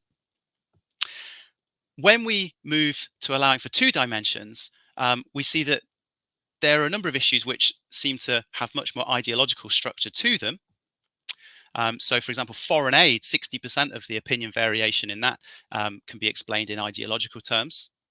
But there are also issues like, say, the death penalty, where you have attitudes are fairly stable. Less than 20% of the variation in opinion appears to be due to sort of random instability of respondents' opinions or stated opinions. But there's a fairly even split in the amount of variation in opinion on the death penalty that can be explained in ideological terms. and that can be explained more as a sort of idiosyncratic variation that's non-ideological. Overall, we have a bunch of issues also down here which tend to be a little bit more unstable and less ideological. And we find that on average, we still have this result where across these 34 issues, variation in opinion tends to be more explained by instability and idiosyncrasy than ideological structuring. So the sort of summary results that we have is that in a 2D, with allowing for a two-dimensional ideology, 20% of the response variation in our data can be explained in terms of ideology. A lot more than that, 37% can be explained in terms of real but non-ideological idiosyncratic opinion, and 42%, so it's a reasonable chunk, can be explained in terms of sort of non-attitude instability. Briefly show you there a plot of the loading of the different issues in the ideological space. It shows you that it looks fairly sensible. There's no major surprises here. Things like privatizing the NHS or regulating energy prices load strongly on an economic left-right dimension, but they don't load strongly on a liberal conservative social dimension. Things like increasing foreign aid or relationship with the EU or the death penalty load strongly on a liberal conservative dimension, but not so much on a left-right dimension. Briefly, we also do a little bit of work in the paper where we look at whether maybe ideology matters more or can explain more variation for more issues that are more important to voters, that they weigh more heavily in their political choices. And to do that, we take our data from our from our conjoint questions, and we estimate the importance of different issues based on our conjoint questions, based on the weight that respondents put on the different issue positions when they're choosing candidates who take randomly selected positions on the issues they've been asked about. And here is a graph which shows you how the degree of variation explained by ideology, idiosyncrasy, and instability, measured on the x-axis of each of these plots, relates to the importance of an issue in terms of the decision weight attached to that issue when people are making choices and trading off different issues against each other. What we see is that, reassuringly, instability is negatively related to issue importance. So the less important an issue is in people's political choices, the more instability we're seeing in their responses, the less they seem to have real opinions on that. That's probably what we would expect. What we do see is that there's a reasonably strong positive relationship here between ideology, the share of ideology that explains variation in an issue, and the importance of that issue. So we're finding that, but it's worth saying that doesn't really rescue ideology as like to become the most important determinant of issue opinion once we weight by issue importance. That's what we're doing here in this plot. Here's our raw averages that I reported to you earlier of the composition of variation across the 34 issues. And here we recalculate that average decomposition by ideology, idiosyncrasy, and instability, this time weighting by the importance people attach to the issue in the conjoint questions when they're trading issues off against each other. We see that ideology, the share of the average share of variation in opinion attributed to ideology does go up a bit to 22% when we, or 23% when we weight by importance, but it's still kind of dwarfed by the share of opinion variation that can be explained by non-ideological idiosyncratic opinion and unstable non-attitude type opinion. So in summary, obviously this is only 34 questions. These are initial results, so we're still thinking through some of the implications.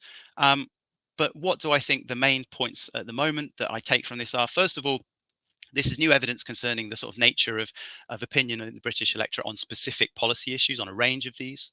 The degree of stable or real opinion varies across issues considerably, but it is quite high for a number of issues. There's a clear ideological element of issue opinion variation. Around 1/5 of issue opinion variation across the issues we studied is ideological, and that seems to be a kind of two-dimensional structure to that ideology, according to the work that we've done and the issues that we've studied. But crucially, the majority of the real variation in issue opinion seems to be idiosyncratic. So that's it. That's opinion that's stable and in that sense real, but not predictable based on people's other positions and on a sort of shared ideological structure in the population. So we're still thinking about the implications of that.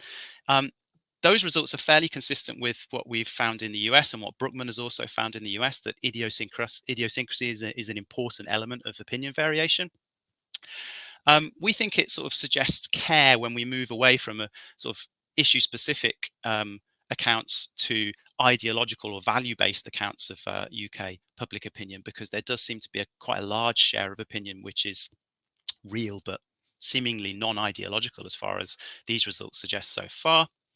On the other hand, the electoral impact of idiosyncratic opinion variation is going to be complex, and we're thinking that through. It's going to depend on party emphasis on important but largely idiosyncratic issues, and it's going to depend on the distribution of opinion on those issues as well, in terms of how that might play out in an electoral context. So that's stuff we're still thinking through. Eager to get your thoughts on this. Thank you very much. Thank you, Nick. That's great. So if people have questions on that, please, you do start tapping them in the Q&A box if you want to, while they're fresh in your mind. But we'll move straight on to Rob Johns with the next paper now, and hopefully technical issues will be resolved and he'll be able to share his screen. It's looking promising. Excellent. I'll do that. Can you see that? So Rob Johns' paper is with Rob Ford and John Gary, and it's titled Referendum Question Wording and Support for Scottish Independence. Over to you, Rob. I'll give you 20 minutes. And maybe a bit more, because Nick went over his 20 minutes, but try not to. Thank you. Bye-bye. Can you hear us okay? Yeah, we can hear you. Excellent. Right, apologies for the technical glitches. This should be fairly quick because it's a nice, simple piece of work, spearheaded by Rob and John, and I'm there as Mr. Scotland. And what we're doing is very simple. We're looking at potential wordings of the independence referendum question and what impact, if any, that would have on the way that people answer that question. So here's just a very brief history, not a complete one either. When the Scottish government first put forward a referendum question, it was, do you agree that Scotland should be an independent country? This was criticised not only by the opponents of independence, but also by the Electoral Commission, and on the grounds that this is leading this kind of agree-disagree question. On the ballot paper appeared a more straightforward question: should Scotland be an independent country? Lots of questions about what that means, and as John Gary was saying in his presentation yesterday, this kind of stuff matters, how people interpret these terms. But anyway, at least the question was straightforward. Fast forward to earlier this year, when a pro-union campaigning organisation commissioned a poll which applied the Remain Leave wording from 2016 to the Scottish independence question. And it's pretty clear that if you're very yes or you're very no, you can see that the wording, you can see potential gains in the wordings. However, there are reasons to doubt that this will make a big difference, and what we wanted to do in this paper fairly straightforwardly is to see, well, what difference, how much difference will it make? So why would we think that the referendum question would make a difference? And in particular, why would we think that those two alternatives to what was used, that is the agree-disagree version, and probably the one of more interest to us, the Remain Leave version, would affect responses? On the agree-disagree side, more briefly, we know that this kind of structure of questioning generates what's technically known as acquiescence bias, or activates this tendency to agree. It's in the typical kind of survey context where this is often, I mean, if you imagine that the referendum question was simply a statement, Scotland should be an independent country, do you agree or disagree? then we could expect, other things remaining the same, that kind of structure can have quite a hefty effect on responses.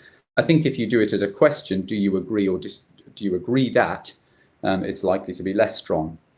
But nonetheless, lots of solid evidence that that kind of format is somewhat biased. And incidentally, there was, I can't remember if it was GCSE or A-level, but there was I think it was a GCSE statistics paper a few years down the line that literally asked, why is this Scottish government's proposal for this question biased?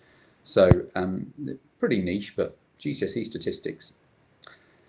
Now onto the, like I say, slightly more important for us, this Remain Leave framing. And I say important not because we're confidently expecting that that would be the question asked were there to be a second independence referendum, but because it's very interesting in the current political context. Obviously, this turns this into a question with a Brexit shadow looming all over it. And there are a number of effects that this might have on people when considering the question. And of course, probably one thing I should have said at the beginning is that referendum questions aren't just important because of what you see when you enter the polling station. They're important because that's the terms in which the debate is conducted. And there are those who think that simply the yes-no gave an advantage to the more positive side of yes. And certainly, were it the case that people started to think about the independence question as a Remain Leave one, that could have some pretty seismic effects on the way they thought about things. There are a lot of people, first and foremost, who think of themselves as Remainers or Leavers from the Brexit context that would then be presented with an unpleasant conflict because it would turn out in the Scottish independence referendum context that they were the opposite. So, and as I'll go on to show shortly, these identities can be pretty strong.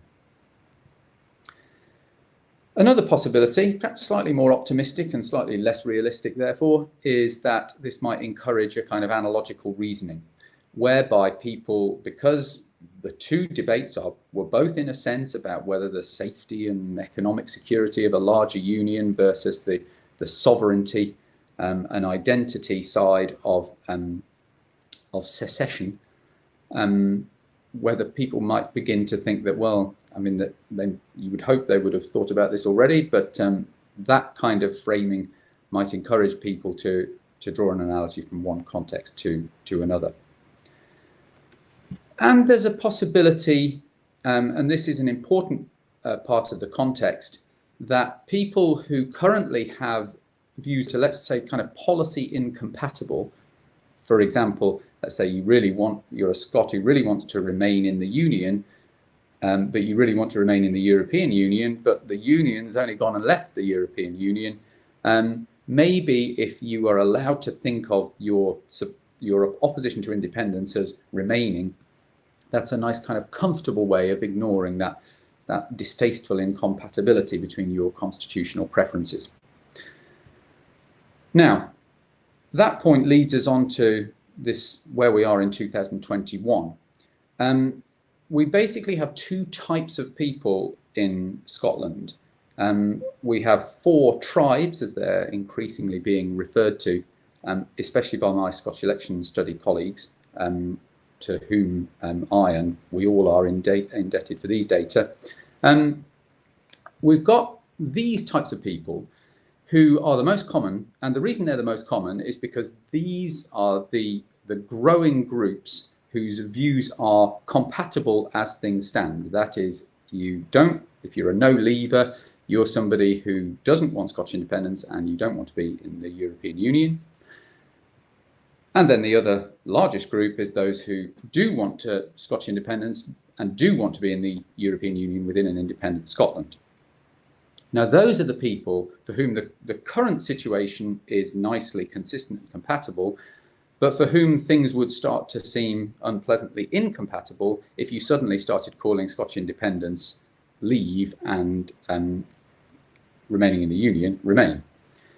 Then you've got this other group of people, 2 groups of people, whose current preferences are incompatible, but would become nicely compatible if you started referring to Scottish independence as leaving, and remaining in the Union as remaining. And I think our initial suspicion was that the people in the red groups would be those who would be most disrupted by the question wording. But as I'll go on to see, as I go on to show, it's maybe not quite so simple as that. What is important, another piece of important background about opinion in 2021, is that people feel strongly about their Brexit identities. If you look at those two graphs at the bottom, they look very similar. Those are the where people are asked not just how you voted or how you would vote, but do you feel yourself to be yes or a yes or no supporter, or do you feel yourself to be a Remainer or a Leaver? And the strength of identities is pretty much as strong in each case.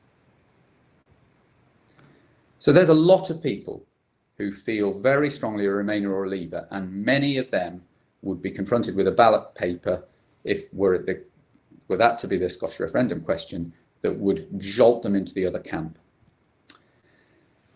So lots of pressure, psychological pressure you'd think, but then there's also reason to suppose that this actually is not going to make much difference. And it's probably fair to come clean at this point that when we were first discussing this idea, I think Rob Ford and John were more on the this could make a difference, and I was very much on this won't make any difference. Everybody's made their minds up. And certainly a lot of people have made their minds up. This is also from this year's Scottish election study. How sure are you about how you would vote if there were another Scottish independence referendum? And that is a wildly bimodal distribution, a wildly polarized distribution, which is what you'd expect. And lots of people will say, yeah, I feel very strongly Remain or Leave, but that's because they've adopted the EU battle standard of their side in the independence referendum. So don't take those Brexit identities as quite as purely separate a facet of people's political thinking as they appear. They will be in some cases, but in many others, they're really about how people feel about independence. And we kind of know that this was the case because although it was there was a very short-term spike in support for yes immediately after the Brexit referendum, for months and then years after that, not much happened. There has been a slow move towards yes, but not one that can be, certainly it's not large enough to suggest a huge EU effect. And even the timing means that there seems to be a lot more to it than simply a kind of, oh, we voted Remain and now you're telling us we're leaving.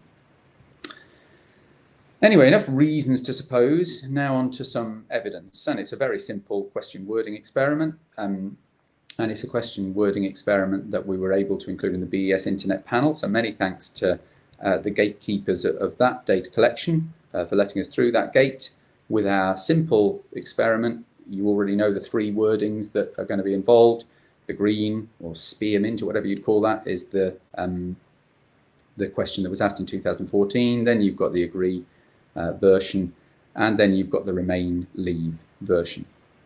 We asked, having asked people how they would vote in such a referendum, how sure you are that you would vote that way, but we don't have the complete data on that yet, so that's not analysed here, just included for transparency. What are we going to ask using that experiment? Well, first of all, does it affect how people say they would vote? Also, does it affect how confident they are in those vote intentions? Because if the effect of a referendum wording is to cause a lot of internal tumult in people's political thinking and feeling, then it might result in an unsureness about how they would vote rather than an instant switch. And then, of course, we're interested in whether this changes who supports independence, with a particular focus on whether that's driven by your attitudes to the EU. To analyse this, the first two parts are very simple. It's just percentages. And then later, I'll show a couple of regressions in which we're really interested in the interactions between which question word and condition somebody was in and their prior either vote or preferences on the EU Scottish independence question or their identities on those questions. And there's an aspirational feel about this presentation, as in it promises some things that are not delivered today, but will be delivered at some future time. I've already noted this was in the BES Internet panel. I should have checked this. I'm pretty sure it was wave 21. It was certainly the one that happened a few months ago. We've got a healthy-ish N, given that we've only got 3 conditions for our experiment. It was pre-registered, and thanks and credit to John for pushing us in that direction. The bold bullet point there refers to the ones that are used in this presentation, but there are a number of possible moderators, that is, things that will affect how much the question wording affects people. If we were looking in detail at the agree-disagree side of things, then those more political awareness variables would be the crucial ones. But this presentation is focused more on the EU side of things. So let's look first of all, results-wise, at the confidence in what happens, confidence in people's vote intentions when given the different wordings. And we've got 2 versions of this. There's the initial version, which is just on the straight question, what proportion of people say don't know when asked those various versions of the referendum wording question. And there's the very merest sign that the Remain Leave version leads people to be slightly more likely not to know, but it's nowhere near statistically significant, and it doesn't really matter much. Then there's that bit where we say to people who don't know, please humour us and attempt to answer the question as you know you should. And that's what happens. And here you see slightly more sign that those presented with the Remain Leave version were like, well, you can push me, but I still don't know. Whereas people were a bit more likely to come clean on the other 2 versions of the question. But again, nothing much dramatic here.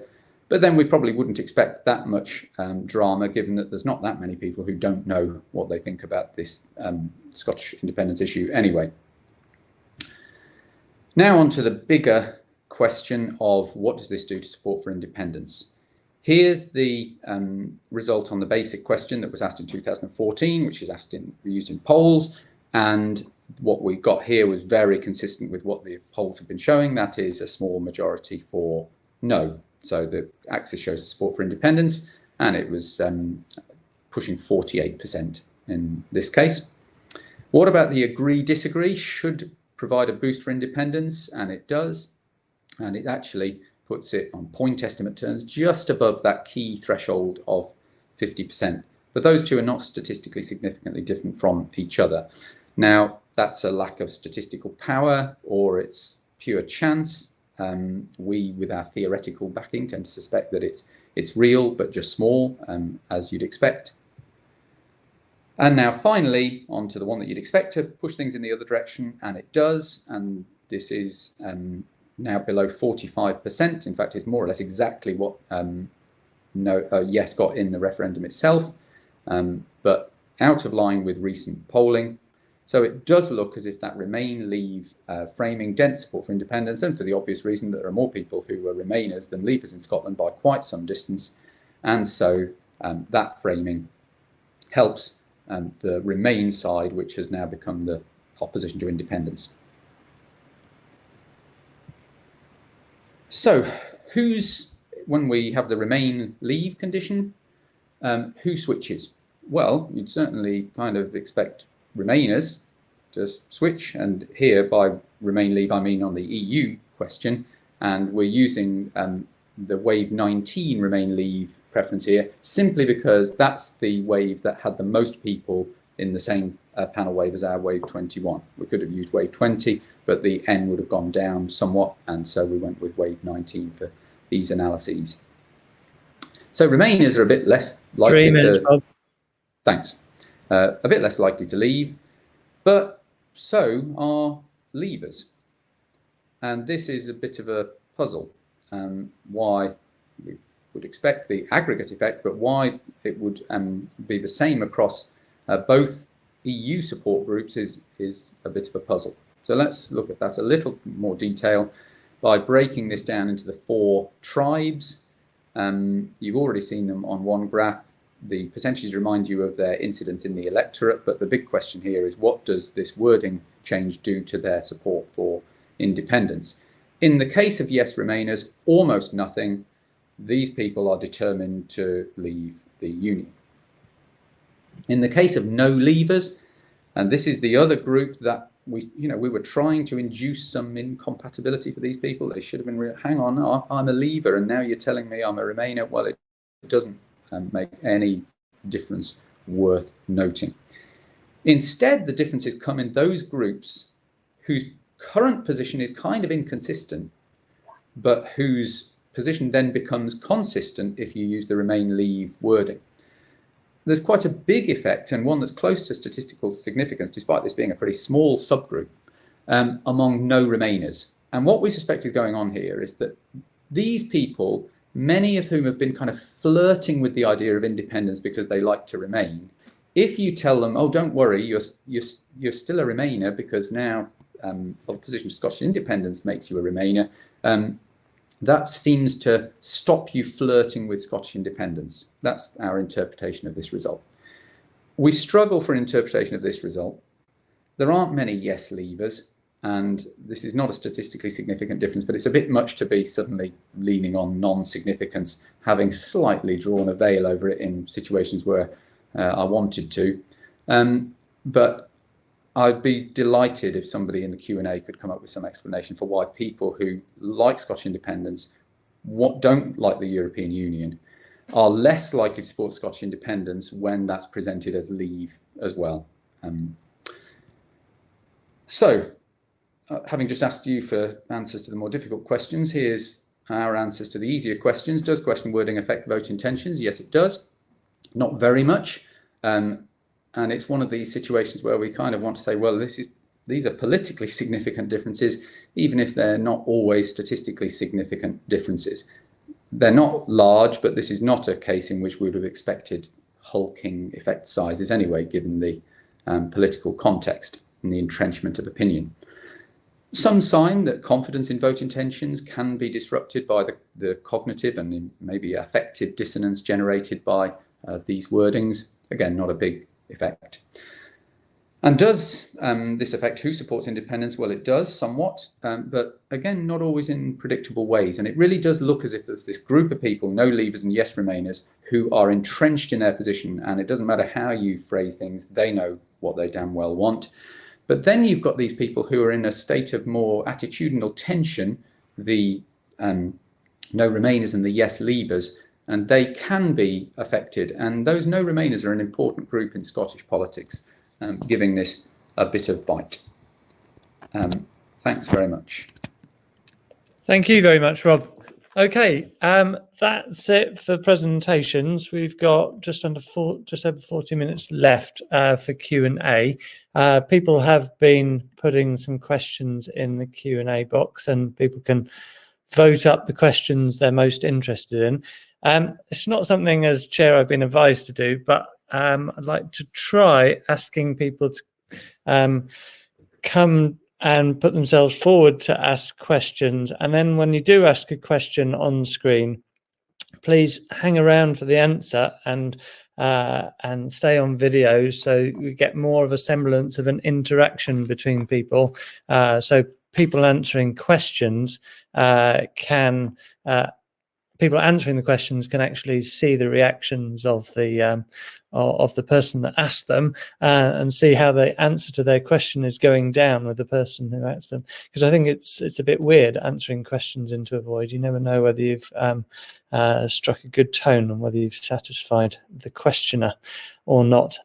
So please do click on that ask to share screen. And Nick, can you do that so that you appear up on the panel? And Rob, can you stop sharing your screen, please? Unless you're desperate to show us another slide again. No.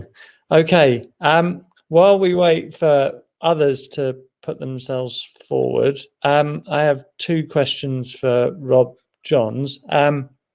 Rob, actually one suggestion. I mean, I would hesitate to provide post hoc explanations for insignificant survey results, but you wanted one. And one thought is that neither Remain nor Leave is a terribly inspiring or emotive idea, but independence is. It's really hard to say that you don't want to be independent because it's just got such strong positive connotations, and when you switch wording to remain leave, you switch from a wording with a word with a really strong positive connotation to a complicated question where there's no positive connotations on either side, really, inherently, is a suggestion. But that doesn't quite explain why it's stronger on the what was it, the yes leavers. But then, it's insignificant.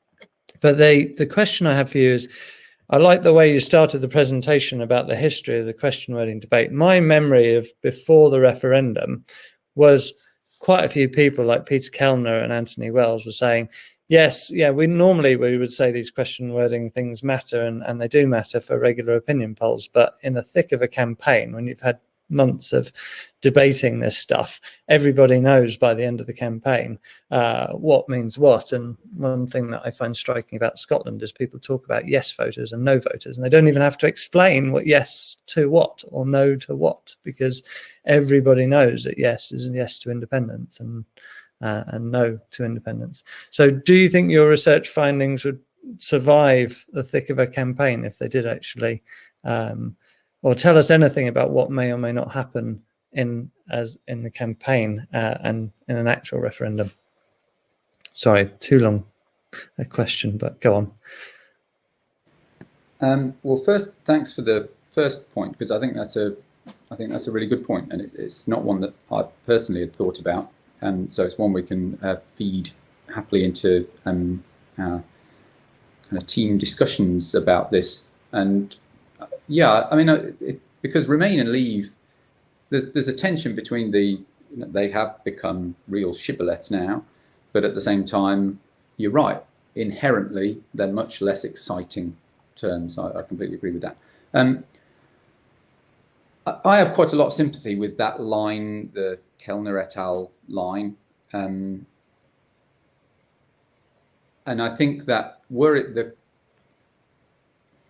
I certainly think that the do you agree thing would have made virtually no difference had that been the question in 2014 compared to what actually happened, for exactly the reasons you outlined. I think the Brexit framing, were that to be a referendum question, would be about the stiffest test you could possibly imagine for that Kellner et al. Line, let's say, because you couldn't have kind of stronger identities being presented in conflict. And although, of course, everybody would learn that this now remain meant something different in this context, and I therefore wouldn't be expecting it to have a huge effect, I do think it would push the limits of that hypothesis that in the end it all kind of washes out.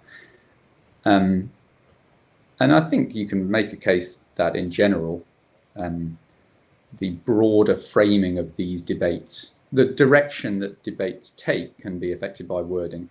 But of course, the Scottish independence referendum wouldn't just be after the Brexit referendum, it would be after the first Scottish independence referendum, which means that, I think in Indy Ref 2, the effect would be much smaller.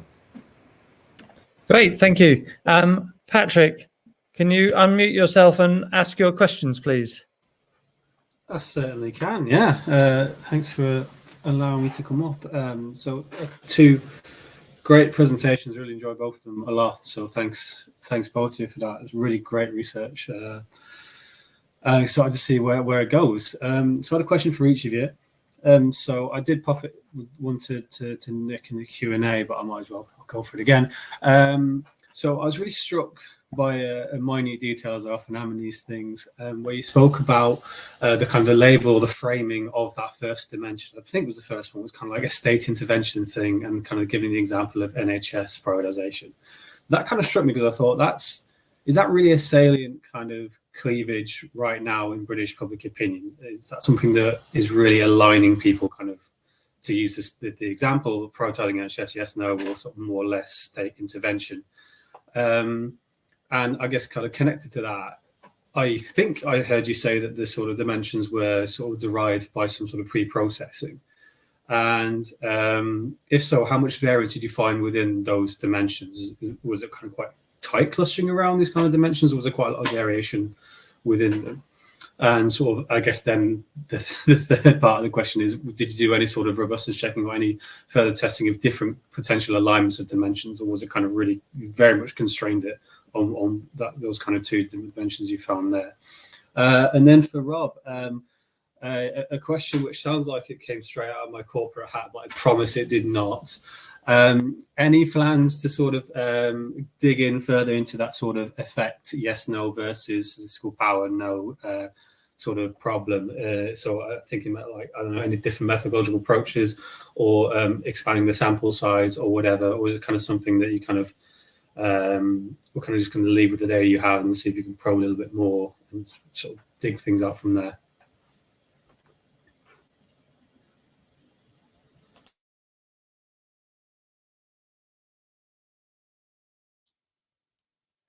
Shall I go first, Steve? Yeah, go on, Nick. Sorry, I should have shared that. Yeah, that's all right. No, it's fine. I didn't know if we were. Yeah, it doesn't make sense to collect in this setting, does it? Yeah, thanks, Patrick. So there were sort of three points in there. The first one was about the sort of labeling of the first ideological dimension, the horizontal ideological dimension that I talked about. Yeah, so I mean, we generally have labeled it so far just an economic left-right dimension, because it's kind of capturing issues generally relating to sort of nationalization, privatization, state intervention, but also kind of there's some questions that load onto that dimension concerning, CEO wages, tax rates, higher tax rates, and things like that. So I guess it captures it's although I think verbally I used the term privatization or nationalization. So maybe that was highlighting a couple of the questions which load very strongly on that dimension, but it's capturing, I think, a little bit more of a general economic left-right dimension as traditionally understood.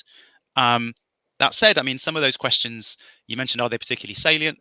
In the other work we've done, when it comes to respondents' choices between the hypothetical candidates in the conjoints, there is some evidence that they tend to put more weight on the issues that load more strongly on the kind of social liberal conservative dimension than the issues which tend to load more on the economic left-right dimension.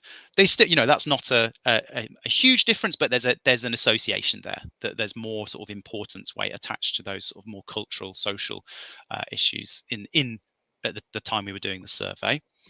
The second point was about, I think, how do we sort of arrive at those dimensions? And yes, so we arrived at those dimensions by, I mean, essentially we're kind of just identifying the structure that's there to give us some meaningful outputs that we can plot nicely. But if we don't impose those identifying constraints on the two dimensions, we end up with a fairly similar structure of loadings. It's just that they're kind of rotating in a space, so it's harder to make sense of them easily substantively. And also, I mean, so far we've done some limited sensitivity checks, but the kind of the amount of variation explained by our geology doesn't really change very much whether we impose those identifying constraints or whether we kind of have a fairly unidentified ideological component of the model. But yeah, so we're imposing constraints based on some like initial exploratory analysis, basically to kind of make sense of the results. In terms of which dimensions explain more variation, I haven't got the figures to hand, but from memory, I think it was the more social liberal conservative dimension was explaining a bit more variation in response in overall opinion than the economic left-right dimension. Great. Thank you. We've got Rob Calvert-Jump here to ask questions as well. Sorry, Patrick, did you all your questions answered adequately? For Nick, yes. Well, I did have a couple for Rob as well. Oh, okay. Sorry. So Rob Calvert-Jump, do you want to hang on a moment while Patrick asks his other questions? Yep. Oh, I already asked them, I think. Sorry. Yeah. Not quite with it. Yeah. Go on, Rob. I mean, the audio broke up a bit at the first, but I heard the question as a kind of, what are we going to do next kind of thing. If there's anything more specific, though, pile it in now. So yeah, generally that, and I guess specifically in reference to this sort of the error bars problem you have and the kind of the tension, is it sort of statistical power problem, or is it kind of, is it, yeah, no difference actually happening? I mean, it's a good point, and one I meant to bring up during the presentation, actually, because there's this, I guess, reasonably live debate about how if you have experimental conditions, therefore equally sized groups and similar kind of variabilities, like 95% confidence interval overlap is far too harsher. And obviously we're all on board for anything that can get those down to something like 84% confidence intervals or whatever. So that's something we'd certainly like to pursue. On the broader point about kind of more research in this area, one other reason to expect limited effects that I didn't give, but is one that always worries me when it comes to future research in this area, is I just don't really understand quite how many people there are in YouGov's Scottish panel and quite how often they're asked about what they think about independence. But everything, the more I think about that, the less likely it seems that we're going to find some malleable opinions. And so although we do have, as part of the Scottish election study, a thing called SCOOP, which is a kind of equivalent to the BES Internet panel, I'm not sure whether that's the right vehicle for exploring these things further, given, for a start, in any given way, we'd want to ask a standard independence question anyway. So I think there are constraints, but there is some scope for more of this kind of stuff. And obviously, if anybody has any suggestions for avenues we could take leading off from what's been done, we'd be delighted to hear them. Thanks, Rob. Now over to Rob Calvert-Jump. Brilliant, thanks. Can you hear me? Yes, we can hear you. Fantastic. Yeah, thanks. I've got a question for Nick. I really, really enjoyed that presentation. I really know very little about these kinds of factor models.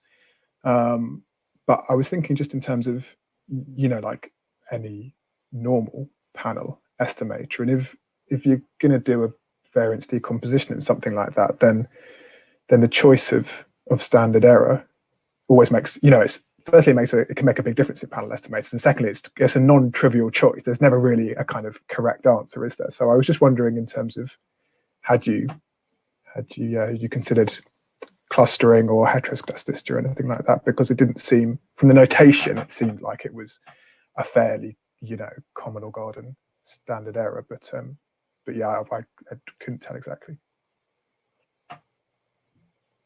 Go on then, Nick. Hi, Rob. Yeah, thanks. So I think, yes, your impression is that it was fairly common or garden is probably a reasonable one.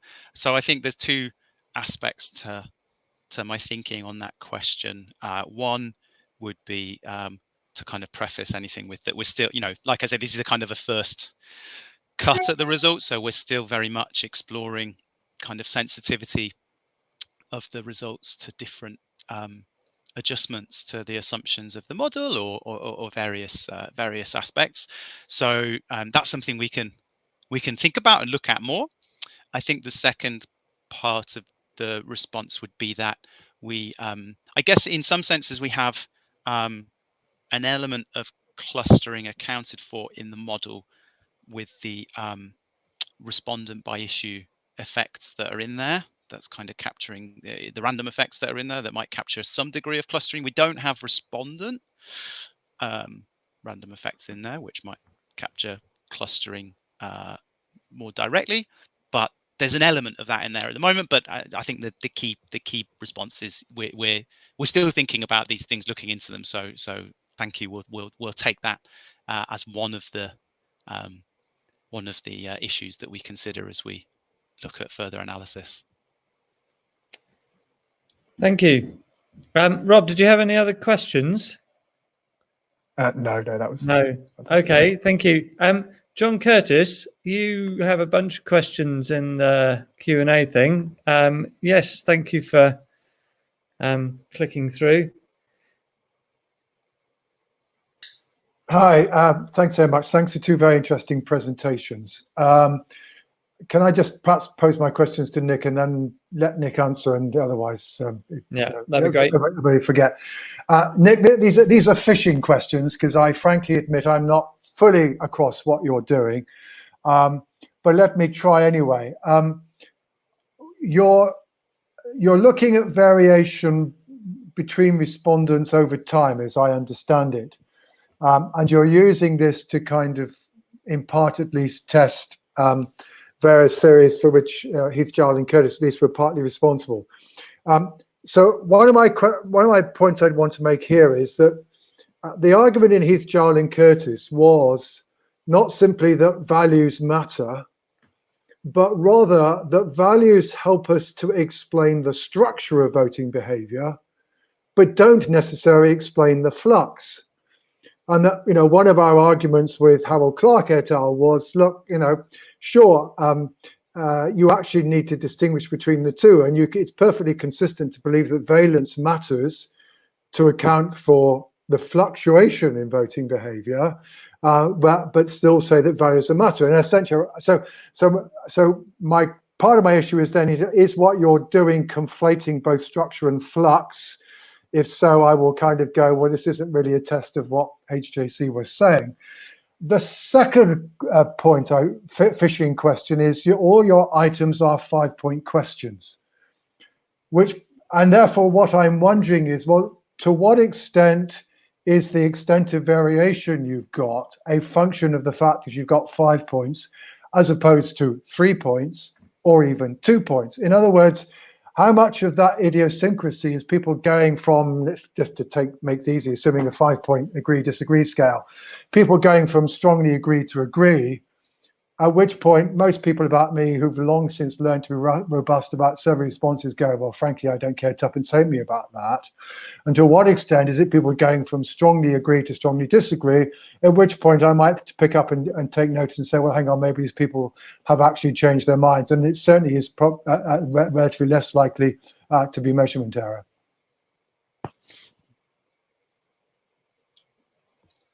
So I'll respond to these. That was what we're doing, isn't it? So thanks, John. Those are they're not fishing questions. They're interesting questions. I'll deal with the second question first because I guess I have a more concrete answer to that.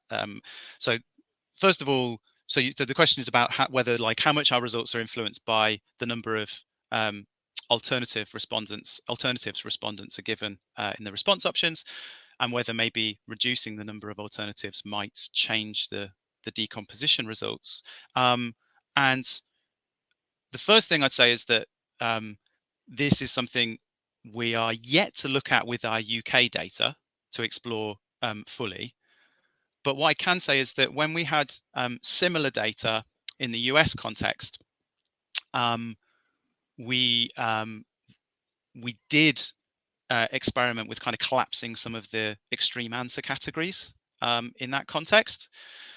What we found there was that when we collapsed some of those categories, the share of variation explained by the ideological component did go up a little, but it tended to go up at the expense of the instability component. Yeah. Rather than the idiosyncrasy component. So I used the wrong language, but I was trying to say I would expect the inconsistency to decline if you collapse the number of categories, in which case, insofar as that is the case, then in part this is a function of the fact that if you ask people 6 months apart to answer the same question, they'll go strongly agree and then they'll go agree, but frankly they haven't really changed their mind. Yeah. That's I think that's a reasonable point, and it's something, as I say, something we'll explore, and I would expect something similar in the UK context in terms of the results that we get. we're yet to explore it. I mean, I should say, you know, reducing the categories didn't sort of suddenly shift ideology to explaining a huge proportion of the variation in responses. It was a few percentage points, but it did make a bit of a difference, which suggests that the kind of mechanism you're thinking of there, I think, is something that is going on. People shifting around a bit on one side of the policy, maybe, but not necessarily that, not indicating non-attitudes, so to say. So that, yeah, that's something we will experiment with a bit more as well in with our data.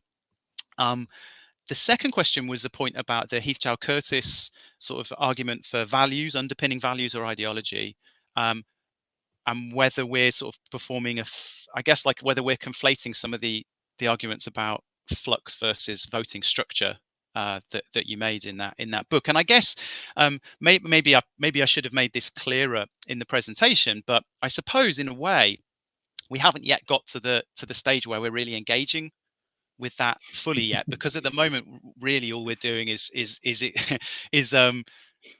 looking at opinion structure, and we haven't really looked at the extent to which, you know, how that, if there is a large component of idiosyncratic opinion, we're still thinking through the impacts that may have on how we can explain vote choice, and that gets quite complicated because of the very fact that it's idiosyncratic opinion. It could just wash out in terms of explaining vote choice, and it depends a little bit on how salient or important the issue is in the in a given election and things. So I guess I probably would dodge that question at the moment and say that at the moment all we're saying is, you know, it seems to us, based on this evidence, that there's a reasonable chunk of sort of real opinion that's out there that doesn't seem to be strongly explained by ideology or underpinning values.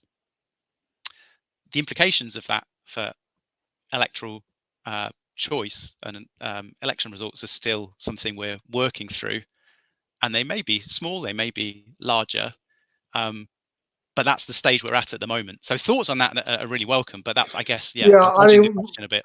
So I mean, one of the things you might want to think about doing at some point is, I mean, it doesn't give you the panel structure, although I'm doing a project at the moment that might eventually do so, but you know, one of the other things that obviously strikes one is that you're measuring values and you're trying to measure values via the very policy issues whose structure you're then trying to explain. You know, so it's a kind of where obviously with BSA, what you could do is to take the value dimension, or indeed with the BS, to take the value dimensions that are actually measured on there, and then look to see the relationship between that and people's attitudes and how much of the structure, at least at a point in time, you can account for. Now, and again, of course, and at this point, it's a question about, you may well, I suspect, end up in a position to decide whether the glass is half full or half empty.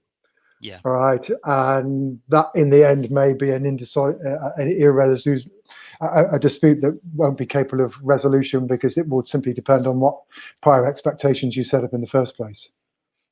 But anyway, very interesting. To Rob, your presentation focused very much on the potential implications of the answer options. I would want to suggest to you that perhaps actually the real difference between the questions, and certainly the reason why the Scotland in Union folk wished to change the question, is not simply because of the answer options, it's because it changes the subject. The question that was asked in 2014 was about independence, and it said, do you want independence or not? The question that Scotland in Union are campaigning for are basically saying, do you want to be in the United Kingdom or not? Now, you might think that those are the same questions, but of course, one of the potential implications is it just doesn't simply change the language of, the shorthand that we might use in a referendum campaign, but it also potentially changes the framing. In other words, Scotland and Union want people to think about, do they want to be part of the United Kingdom or not? And they think that by reframing the referendum in that direction, then the campaign will be fought on territory that will be more favourable. And daft though it might mean, there was some work done before 2014, which suggested yes, there are some people out there who are in favour of independence, but would still like to be part of the United Kingdom. And if you remember, the vision of independence was being put forward by someone in 2014, which was, you keep the Queen, you keep the pound, and you can keep Coronation Street, you could see the sense in which actually elements of the United Kingdom, including not least actually the United Kingdom, i.e. the Union of the Crowns, was something that was deemed to be compatible with independence. So I would suggest you're going to take this further. Think about the focus of the question rather than the answer response. But of course, in the end, whether or not it would make a difference is probably not simply to do with what question appears on the ballot paper, but the consequences for the way in which the campaign got framed. And that is not something you can get up through an experimental design on a survey.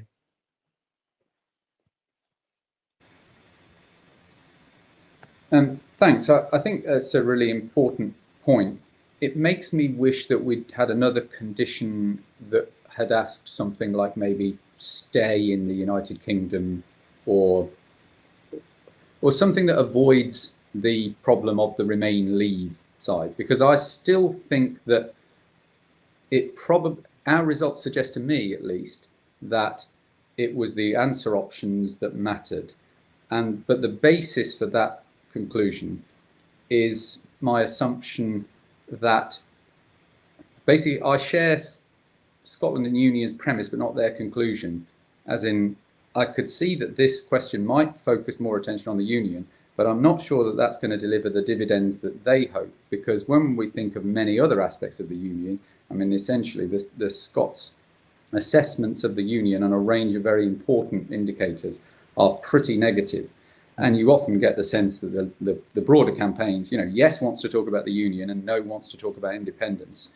And Scotland and Union are pretty quixotic in that sense, in their focus. And I'm sure they're right that there is some mileage in that, but I think it's a high risk strategy. So if it were the case that the Remain Leave framing had led to more support for, to more support for independence, and we were groping for an explanation for that, I would have thought, I would have found your explanation quite a convincing one, that as soon as people thought, do we want to remain in the United Kingdom, they were like, God, no. And if the only way to avoid that is to be independent, then we'll go with that. As it is, because it went the way we expected, I still think it's more to do with Remain being a more popular position. But of course, this is speculation and we don't really have the data to bear it out. But I think the point you raise is a really important one, and one that can be kind of teased at experimentally just by, priming some people to think about the Union and some people to think about independence and seeing the kind of effects that has, and maybe priming some people to think about different aspects of the Union, the ones that you listed, and that might well, I think, I agree, have a dampening effect on support for independence. Thank you, Rob. I don't have anybody else queuing to get in. John, do you have any other questions? No, he's disappeared. I have a question for Nick, if I may. Great, yes. I was going to ask if either of you had questions for each other, because I think I've got two. Go on then. Is about the instability side of things, because it feels like one motivation for the research, or maybe this would be my motivation, is to try and pin down those people who really haven't got a clue and are just classic Conversian swaying around. But then I noticed that, for example, one of your relatively instability-driven questions was the one about inflation or unemployment. And obviously instability in that is a very different kind of thing and much more explicable via economic conditions. And I was wondering whether it's possible in the modelling, I presume by kind of seeing aggregate shifts on those kind of questions, whether you're able further to decompose instability into instability, but everybody's going in that direction, or most people are going in that direction, as opposed to instability that really does seem random. And the second question is a bit more mundane, really, but it somehow felt that, when you were designing your attitude items, you've designed 5, well, we need some more, we've designed 10, and I think we need some more, and eventually you end up with 34. And presumably you kind of start with the really obvious and important ones, and by the 34th, it's a bit of a strain. And that would then have knock-on effects, it seems to me, to the relative importance of ideology and instability, because presumably the ones you chose later were the ones that are more kind of idiosyncratic and unstable. That ended up more as a comment than a question, that last one. Want to react, Nick? Yeah, thanks, Rob. So the question on instability and whether we can kind of differentiate changes in opinion that are changes in genuine real opinion and changes in opinion that are changes in stated opinion that just reflect non-attitude type mechanisms. That's a really good one, and it's something that we in principle we think we'd hope to be able to do, given that we have 3 waves of data. Don't think it's possible really with just 2 waves of data. But it's not straightforward in terms of setting up the model. So we're still thinking that through about how, I guess, like the trade-off between like how easy it is to explain and present the model, the results, and how much we gain by allowing for that kind of 4th component. So yeah, we're still thinking that through and exploring how we might do that. At the moment, we've kind of taken the 3-way decomposition kind of off the shelf that we'd previously set up for the US situation, where we just had 2 waves of data. But yeah, it's a point well taken, and it is something we're looking into. And it would be really cool to be able to differentiate that. I suspect over the 12 months we're looking at across the 3 waves, maybe something like inflation, unemployment, there might not be a great deal of structured change in opinion on that issue in that period. I'd have to think about it more carefully, but I think partly that was, one thing we thought with that question was that it ended up being quite a technical question, which maybe is just something that's harder for people to really get traction on in terms of when they're thinking about these things. And it is a kind of technical issue as well, the inflation unemployment trade-off. And that might drive the sort of non-attitude element there. The other question was about the design and whether kind of we ended up with the questions that we thought of towards the end being the questions with fewer real opinions. I'm not sure the extent to which that's the case in the end, because the way we approached it was to have these kind of headline sort of policy domains from the comparative agendas project and kind of try and get questions in each of those domains. I think it actually turned out that some of the areas where some of the issues where we ended up with more unstable opinion were actually some of the issues we sort of, as political scientists, we came up with first as like, oh, that's an issue we can clearly, fairly clearly articulate. And I think so for example, the inflation unemployment one was one of the questions we kind of phrased earlier, I think, coming at it from the hat of, I guess, like political economy and political business cycles and these sorts of things, kind of was something we immediately thought of, but which it turns out was not so it's not something that the average respondent voter was grasping so clearly, according to the results. So I guess, yeah, I think there's less of that going on than you might expect, I think, because of the process that we followed. And in some ways we were quite surprised by some of the issues that were unstable in terms of our ease of writing those questions. At least when you step back and think about them, maybe it's not so surprising, but yeah, that kind of answers the question. A bit rambling answer. We haven't got much time left, but I had a couple of comments and questions that are similar to the themes that Rob and John had for you, Nick. But I'm happy to just email you them if others want to come in. But I don't see anybody else wanting to come in. Well, let me just quickly say, and you can react or not. You're talking about January 2018 to January 2019, when British politics, if I remember rightly, was largely obsessed by Brexit and Brexit negotiations and instability in the cabinet, and there wasn't much public debate about almost any of these issues that you've been asking about, and it's a very short period of time. So maybe that's a recipe for more instability. And I was also struck by the fact that you didn't allow people to say don't know, but of course standard question theory is if you force people to answer questions, you're going to get more instability. So that again is kind of pushing your results towards instability. But I suppose the question I'm most interested in is, what is your kind of long-term vision for all this? Are you trying to develop a methodology and a battery that you think ought to be carried forward for generations of election studies, and have a systematic tool for future survey research on public opinion, as an alternative or an addition to British social attitudes, or other questions we already ask in the BES post-election cross-sections? Thanks, Steve. So I'll only briefly respond, but those are all points well taken. So I can see your point about the time period and how you might think of it as a period in British politics which is maybe not so reflective of typical periods of politics.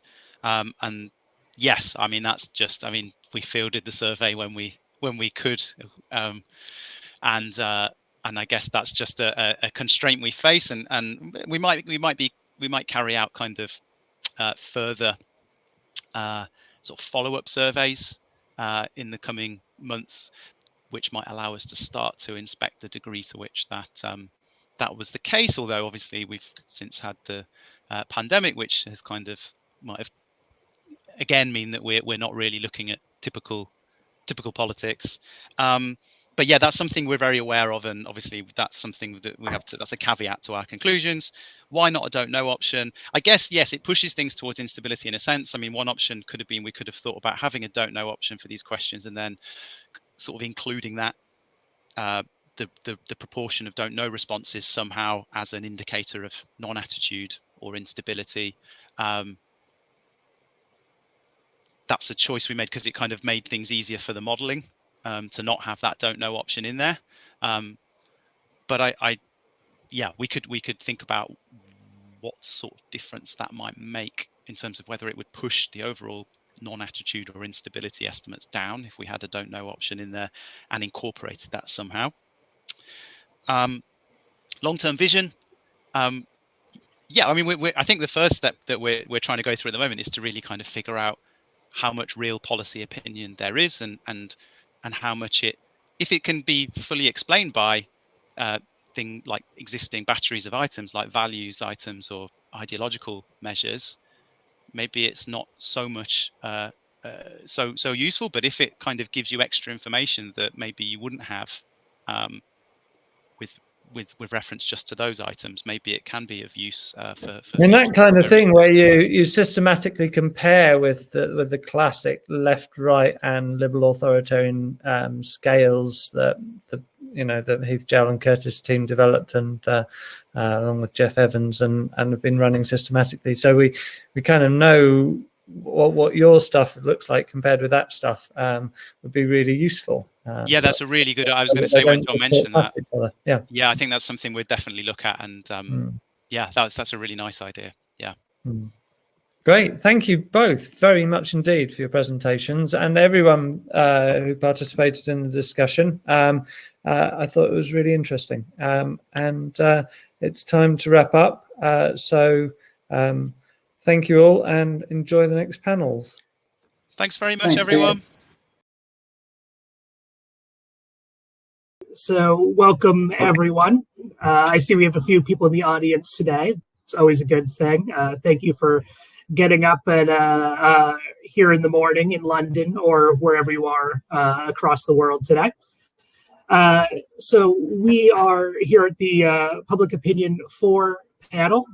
We've got 3 really great papers today. It is going to be the impact of partisanship on satisfaction with publicly provided health services, by Mark Burden. Mark, take it away. Great, thank you. Let me get my presentation here.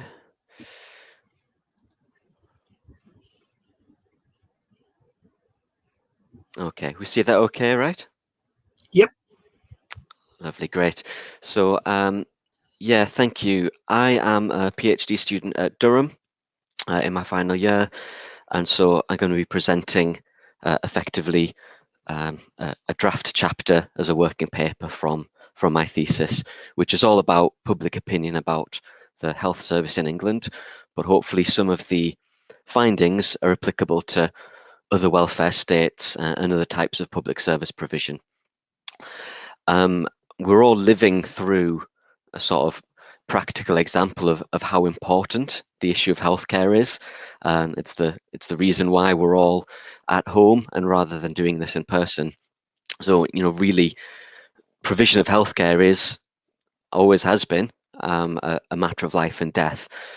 Now, in England, it's very much a political issue because the National Health Service manages almost all healthcare.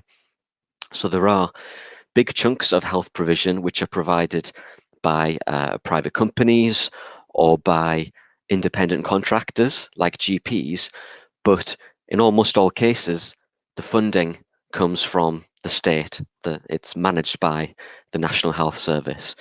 The actual sort of private sector in terms of individuals paying for care is pretty minuscule in the country. And so because the government runs the NHS, the question becomes, how do voters hold governments to account for providing good quality health services on which everybody in the country pretty much relies? So this question about accountability is quite important here. Now, there are two sort of main theories of voting that I look at in my thesis, and this chapter is looking particularly at social psychological theories of voting, in which a key thing driving how we vote and how we think about politics is our party identity or our partisanship. From this perspective, it's seen as a sense of attachment. You might think of it as being like a religious or a class identity. It's something that's often formed in childhood and we see as really key to who we are, the sort of person that we are. And so we might vote for a different party from time to time, but we'll think of ourselves as usually being Labour or Conservative, or usually being Republican, Democrat, or whatever. And it's something that's quite slow to change. But crucially, when we're thinking about government performance, according to this theory, actually our party identity drives our perceptions of government and therefore our perceptions of how well the government is doing, and not the other way around. So if your party's in power, you're much more likely to say, yes, I'm satisfied with the education system, health system, the economy, and that's a function of your own party identity, as opposed to the idea of sort of actually evaluating things and then deciding a party identity based on that. Okay. So if this approach is accurate in terms of healthcare, we would expect that people who support the government of the day are going to be more satisfied than opposition. We'd expect this effect to be consistent over time.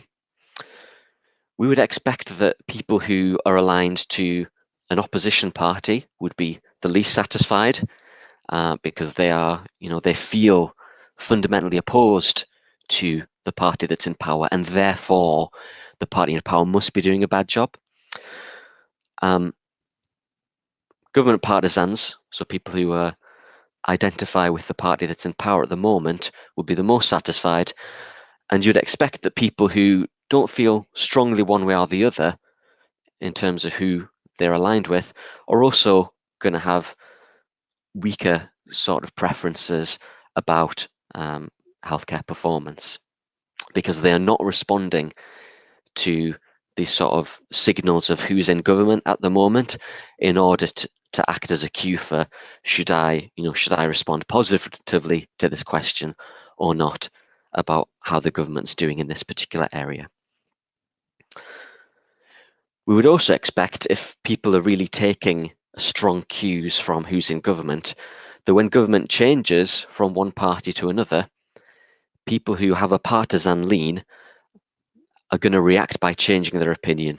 So 1 year they might say, I'm very satisfied with how healthcare is being managed. And then after a shift of government, they might say, no, I'm very unhappy with how it's being provided.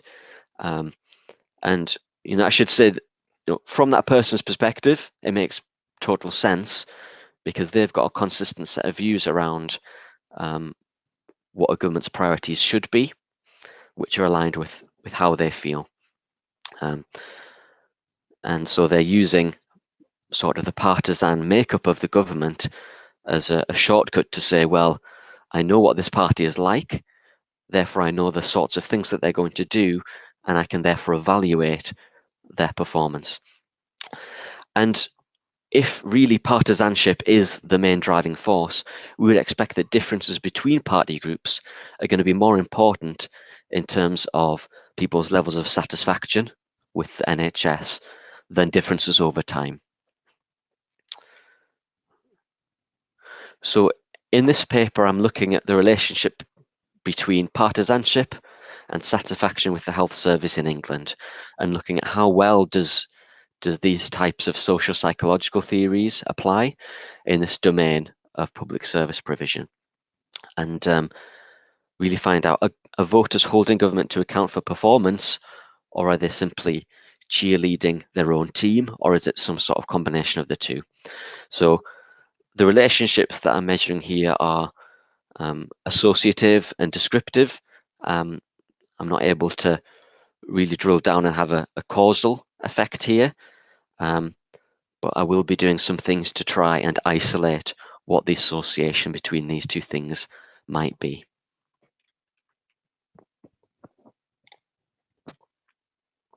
So in order to look at changes in attitudes, I use a longitudinal face-to-face survey, the British Social Attitudes Survey. It's a complex stratified random sample. It's got a lot of demographic information in there, and almost every year since 1983 has been covered, and this study I do up to 2018. I will expand it as more data becomes available.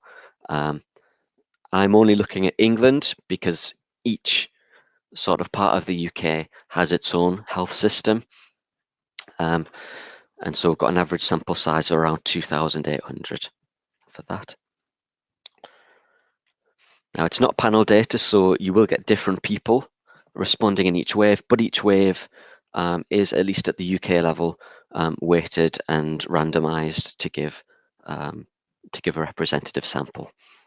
And I'm going to be measuring satisfaction using the question, all in all, how satisfied or dissatisfied would you say you are with the way in which the National Health Service runs nowadays? So it's on a 5-point scale, and I'm trying to get at people's satisfaction, not just with their own GP, their own hospital, but the service as a whole, so that the political construct of the NHS. And in terms of the partisanship, there's a long established question in these surveys asking people if they generally think of themselves as a supporter of any one political party. And if they say no, they're then pressed a bit further to say, well, would you lean one way or the other?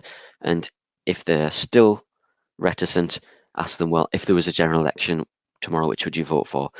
You do still get quite a lot of people who will still say they don't have a preference, regardless of the amount of pressure that's applied in those sort of repeated questions.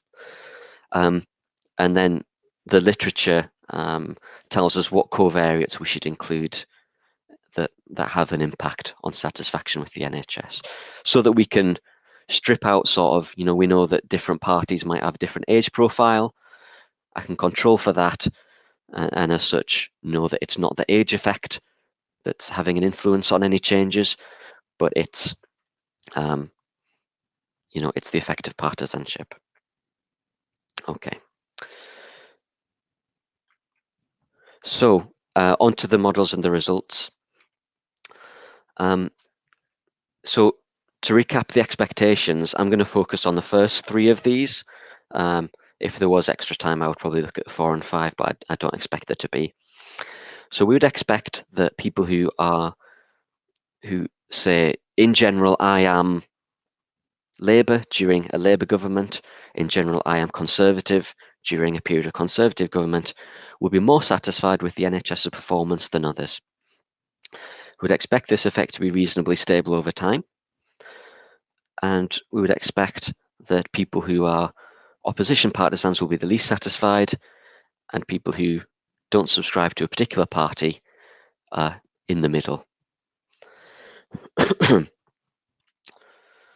Okay, so in order to get a general view of the influence of partisanship, I do a logistic regression with and without covariates across the whole of the years, just to get a general idea of, you know, how important is government partisanship in predicting whether or not a person is satisfied with the NHS.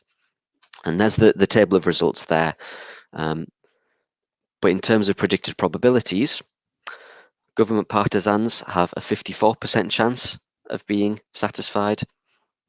And for others, so opposition partisans and people with no partisanship, have a 46% probability of being satisfied. So there's about a 9% difference between those two, regardless of whether or not we control for age and gender and all those other demographic factors. I've included age category on this table because it's quite interesting in seeing that age group has a really quite considerable effect as well. So people who are in that oldest age category are predicted to be more likely to be satisfied. So that gives a sort of a broad picture that clearly satisfaction has an effect, but it doesn't seem to be definitive in being the whole of the story, because there is, you know, a 9% difference, you know, considerable, but not necessarily the only factor we need to look at. So to look at stability of the impact of partisanship over time, we move away from this sort of binary logistic regression and start looking at the different levels of that 5-point scale of satisfaction and look over time. So again, including those covariates, and this is a multi-level model where year is the group level variable. So the impact of partisanship can vary by year. And so the graph that we're looking at here, this is the regression coefficient of partisanship in each year. So we see that there is a statistically significant effect of partisanship in all years except for 1997. So my guess is that when the government changes in that year, people are a bit confused about, am I responding about the new Labour government? Am I responding about the outgoing Conservative government? And then during the coalition years, you see again, there's a lot more variance and there's a bit more confusion, probably as you would expect because of normal partisanship breaking down due to having a coalition that people were not really familiar with. Interestingly though, although partisanship is clearly influential here,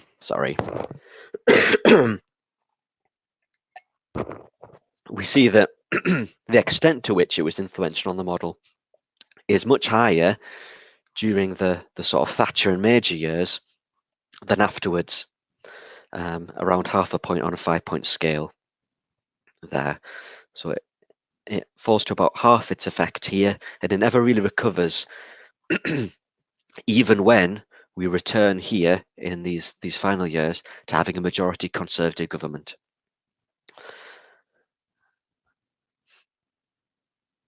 So there is some stability there, but there are also some changes in terms of the effect of partisanship, which are not really explained by this sort of social psychological theory, and we'll dig into that a bit more. Now, this is where it gets a bit more interesting for me and colourful. So this is where we look at individual party groups. So in a multi-level regression model, I've predicted using a hypothetical individual with their sort of the average or the modal, depending on what type of response it is, demographics. So what we're seeing here is purely the impact of partisanship. We can see that in until 1997, you get sort of a stereotypical fanning out, and there's lots of difference between parties. And then that sort of crunches when you get New Labour come in.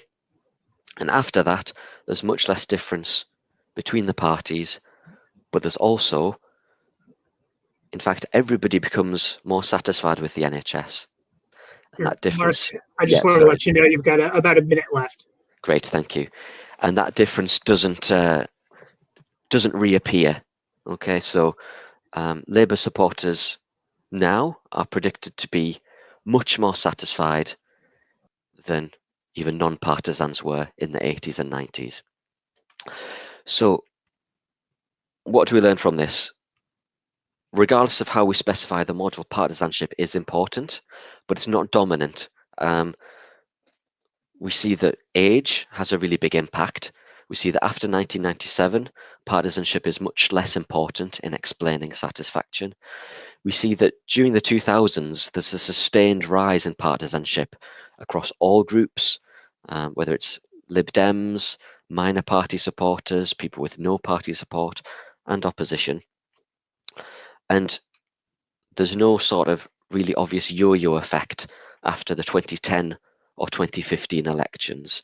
So yes, Labour supporters become less satisfied when the Conservatives take office, but it's nowhere near like it was in the 80s and 90s. So what I'm going to do in other chapters of my PhD is look at other potential explanations. So yes, partisanship clearly has an effect on people's views of the NHS. So these social psychological approaches are partly vindicated, but there's clearly other things, potentially objective performance changes, changes in funding to the NHS that are feeding through into people's opinions about health services. And that's what some of my other work is going to look at. Some of the limitations, it's not panel data. It's only looking at sort of a 5-point scale. Yeah, so that's my time up. So thank you, and I'll turn this off now. All right, thank you very much. So 3 good presentations. If I could just get everybody to come back on screen for the Q&A real quick.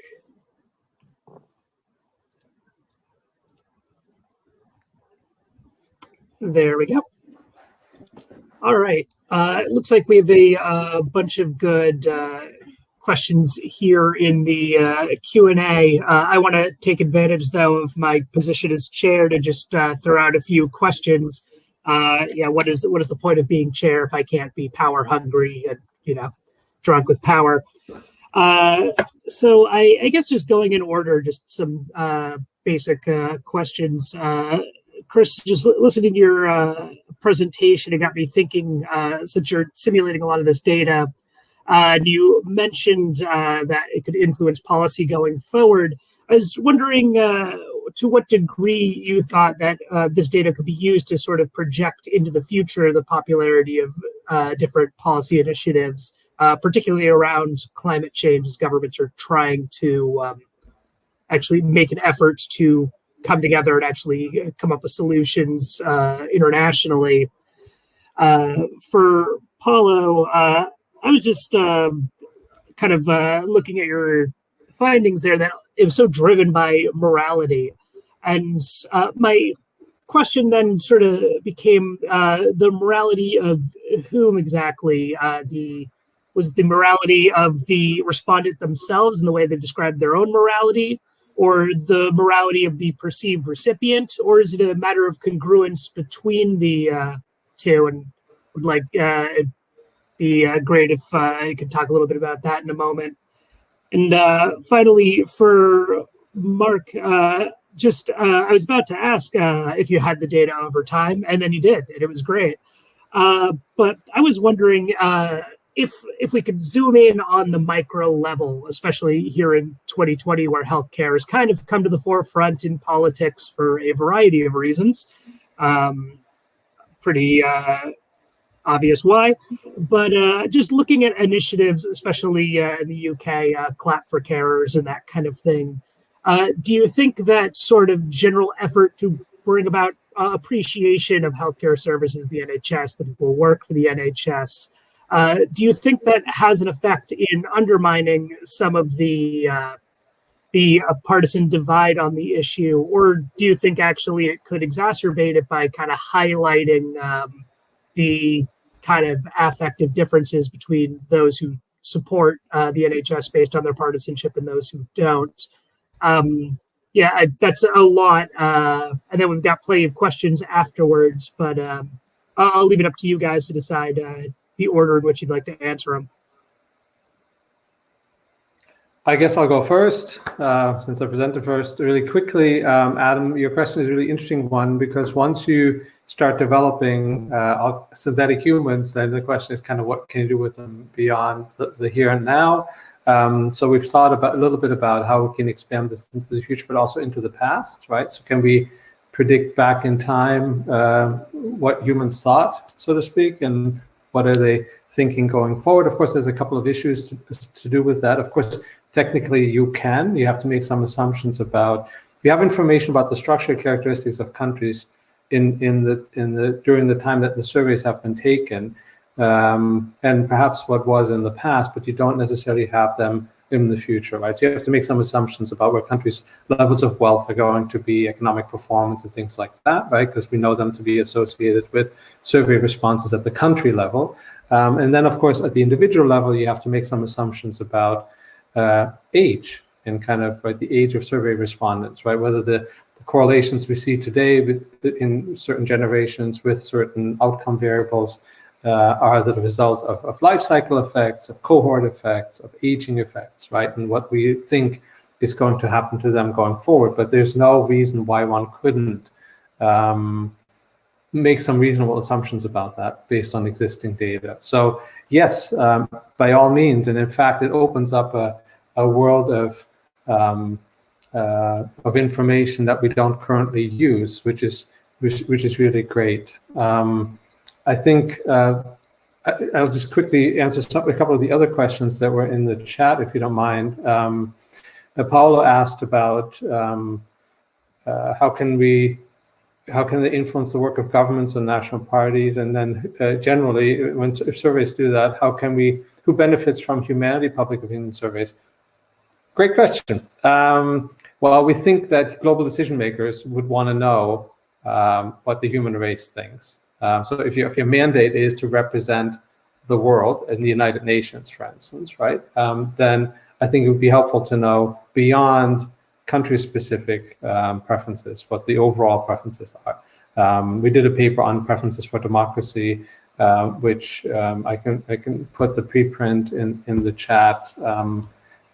That's is certainly something that global decision makers want to know about, but also people. And so if you ask, I don't know that sort of, if you think about cross-border effects of things, right? If I know perhaps in my country people aren't particularly supportive of protecting the environment, but I know that globally there's a really strong preference for that, then that might make me adjust how I think about certain things. So just having that, I call it a big fat fact, hanging out there might influence how survey respondents in any one country calibrate themselves vis-a-vis a global public. And I think that's kind of an interesting political question to think about. Mark asked about validation. Yeah, we did a whole bunch of different things in the other paper about kind of out-of-sample tests, for instance, or then using our predictions to see how they square with existing surveys, other surveys, not the ones we use the predictions for, and to see whether they match up on similar questions and so on. So yeah, there's a lot of things that you have to do to make this really a valid indicator of anything. And so yeah, it's a bit Sisyphean, but we certainly did that, and I encourage you to read that other paper for that. And then John had a question about the pollution question not asked since wave 5. Yeah, so the really tricky thing in all of this is to find questions that are asked in enough countries over enough periods of time in a sort of fairly consistent way. And it turns out, if you look at global public opinion projects, there aren't a lot of those kinds of questions around, it turns out. It seems like every few years we come up with a new set of questions that we want to ask about, and then it's difficult to kind of piece them together and stitch them together. And so as far as I know, the European Value Survey is actually part of the World Value Survey in the sense that those are the same data. But I think you're right in saying one important effort in all of this is to cross-validate against other existing survey data that we have to make sure that this isn't just a function of the data that we're using right now. Thank you.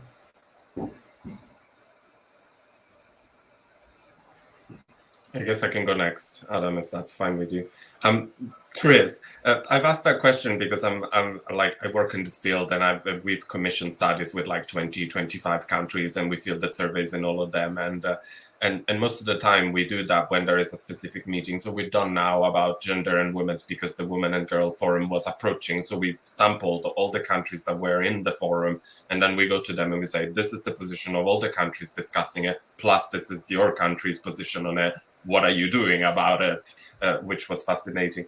But like to be even more pointy about it, part of what we survey is also about leadership. And so when we get commissioned these things, it's always because there's a leader country that is the leader on the issue. And it always strikes me that that's, I get why we do it, but it would be way more interesting to know what's the world's position on it, because we don't need a leader. We need to know that's where the people are at worldwide, and then we can work on it, and whoever wants to take leadership for the process. And that's why, asking the question, where does public opinion come together, is much more interesting. But as you say, it's more of a political issue than a research one, perhaps. Adam, you asked about morality. This is one of the most fascinating questions we're asking a lot of, and we studied it, especially in relationship to how it drives support for aid, how it drives public engagement in terms of donating, volunteering, how it drives concern for global poverty. And it's your world's view that really drives you to take action. And this is true across all of the countries that we studied it in. So it's somewhat of the most robust result, and it's robust even to this trade-off priority iteration. Mostly so far, we focused on donors. So it's your own personal duty, it's your own sense that it's the right thing to do, it's your own sense of it matters if we can help that we do, it's your own sense of we are connected. You raised the point of recipients, which basically goes towards the same question that Chris was asking, right? So there is a wealth of literature about not only redistribution, but this idea of putting in the effort or luck in your position or where you come in life, or where you end up living, or where you end up being born. So this is the bit that really, in a sense, exists a bit in the literature, but the two areas are never put in communication together. So we have a sense that luck and effort affects your preferences for redistribution, but then nothing is said about the fact, so where does this stop? Where is your community to which you apply this criterion? I can't really answer the question about what is the view of the recipients matter to respondents. We know there is a sense of match-up, but my plan is to use data that I collect that will help me a little bit more, because this is really 100% support for aid data sets I've used to do this. So it's very much just asking people, do you think it's the right thing to do to give aid? And people are like, yeah, it is. Therefore, they support it. But yeah, thanks both for the questions. Super interesting. Okay, great. So Paolo, you're asking about partisanship and different measures and breaking that down more. Certainly for strength of party identity is asked at least in most years. I would have to check if it's in all years, and I would expect to see much greater differences in terms of predicted levels of satisfaction if I were to filter to sort of stronger partisans. So I think that's probably something that I really should do. Of course, one of the other findings about sort of total satisfaction going up wouldn't be affected by that, which in and of itself is a head scratcher. So yeah, there's definitely one particular candidate for how I would do that, and that would be interesting. Adam's question about sort of COVID, clap for carers, and those sort of things. I'll be really interested to see individual level data, but looking at YouGov have some trackers on how national health services are doing and how local health services are doing, and they just go through the roof from like February 2020. So even without seeing the individual level data, you can be pretty confident that any sort of satisfaction metric with the NHS is going to be very high during the COVID period. On those trackers, they've still not come down to their levels where they were in January 2020. And there's an effect both in terms of local, national, and how well is the government handling health, which you would expect to be the more sort of political partisan one. Even then, there's it's a rally around the flag effect, basically, that's happened. So yeah, I think there's going to be a lot of data sets where people are going to have to explain this weird little blip, hopefully for just a few years that happens. But yeah, so the answer for me is that it's going to have broken down the partisanship divides to a massive extent.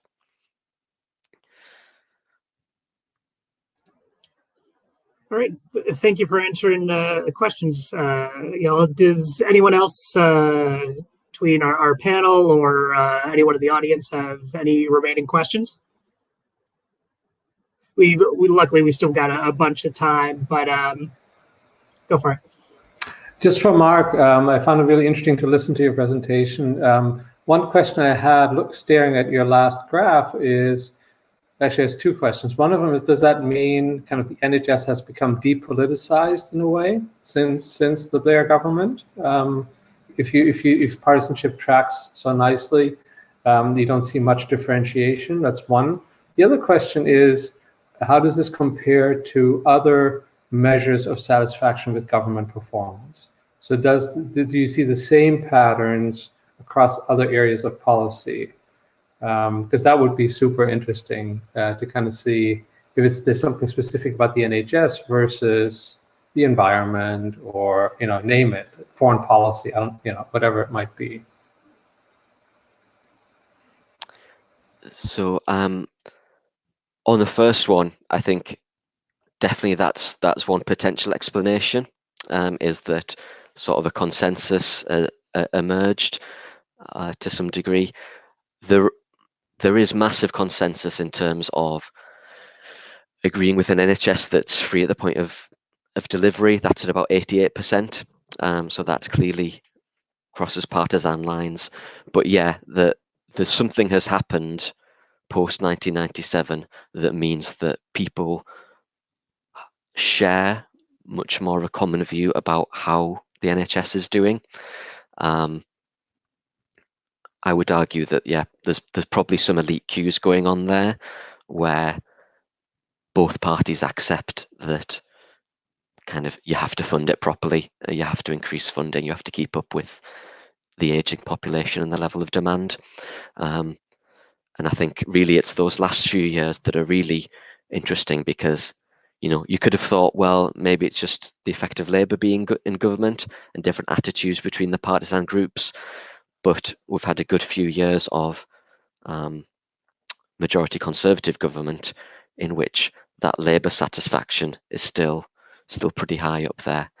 And I guess because of COVID, we'll never know if that would have continued to decline, because we'd expect that's probably going to shoot up again in the 2020 data. In terms of the second question, I did have a brief look for other issues to try and compare it against. I would have to do a bit more digging on that, but one of the difficulties is finding an issue that is not so that that it's such a valence issue. So you think about immigration has, people have different views about what is a good immigration policy. Policing, maybe environment and climate change might be one to look at, but certainly there was no issue where I could use the same data source and have as rich an amount of data in terms of government performance over time, unfortunately.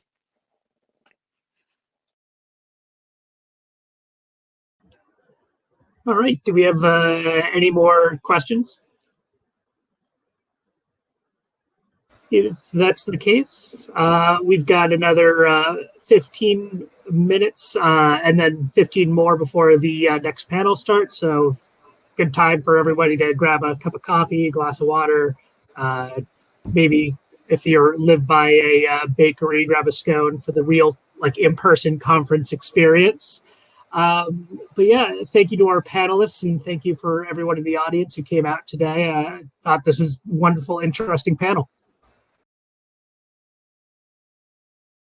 All right, well, let's start. Then, Alona, you'll have all of our attention and time if the others don't come. Not entirely sure that's such a good idea, but no, I'm joking.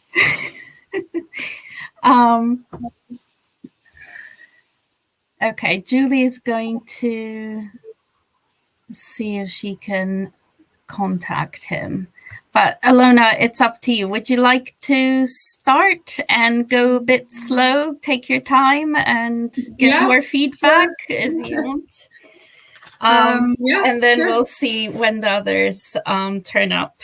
Yeah, I made a short, relatively short PowerPoint, but I can sort of wing the rest of it. Well, just, take your time. There's a bit, you want to talk more about to get feedback, then do it. So we'll aim generally to the 15 minutes approximately, like that's ballpark, but but we'll go up to 20, particularly if the others don't come up. Yeah, this was clocked at 11.5 minutes yesterday. So yeah, but I think in the general experience is that we love our work. So once we get going, we'll go for ages. So okay, so let's do that then, and I'll keep an eye out for the other speakers. So let's aim for 15 minutes, and I won't cut you off. If I see that the others are coming, then I'll sort of let you know that we're sort of near the time, so we can make sure we've got time for them. Yeah, no problem. I can also sort of see you from the corner of my eye on the other screen, so it should be all right. Yeah, but that's distracting looking anyway, so don't worry. Okay. Good. So over to you, and I will hide myself. Okay, so hi everyone. Today my presentation is the first standalone piece from my dissertation project, where I look at parties' group appeals from the perspective of political representation, and I examine them in manifestos and print campaign advertisements in Israel and the Netherlands across about 4 decades. Now, we know, right, that parties play a vital role in representative democracies, and this role includes political representation. To survive as viable actors in the political arena, parties appeal to voters. Until recently, these appeals have primarily been understood in terms of policy proposals, where we know, right, parties tell voters that if they vote them into power, they will do X and Y for them, but not necessarily making any reference to the social group or a social group that may benefit from these policies. In addition, these appeals have mainly been looked at from a party strategy point of view, where parties use appeals to maximize votes or seats. This focus on policy and strategy leaves open some questions that are the guide for the larger project. Why are policy appeals all there is? Is it all about party strategy? Might there be other appeals, and what might these other appeals look like? So obviously, the short answer is that policy appeals are not all there is. Otherwise, I don't have a dissertation project.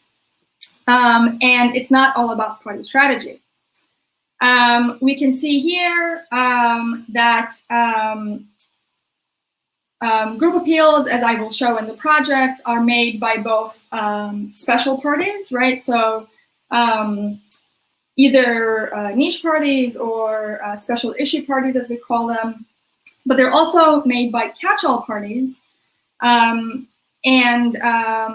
see that they appeal to a variety of social groups. So what we need to do is we need to look at these group appeals because they are commonly found in the behavior of parties. And to examine these appeals, we need to disentangle what parties say from whom they say it to. I have here just two examples from the parties that I looked at in the project.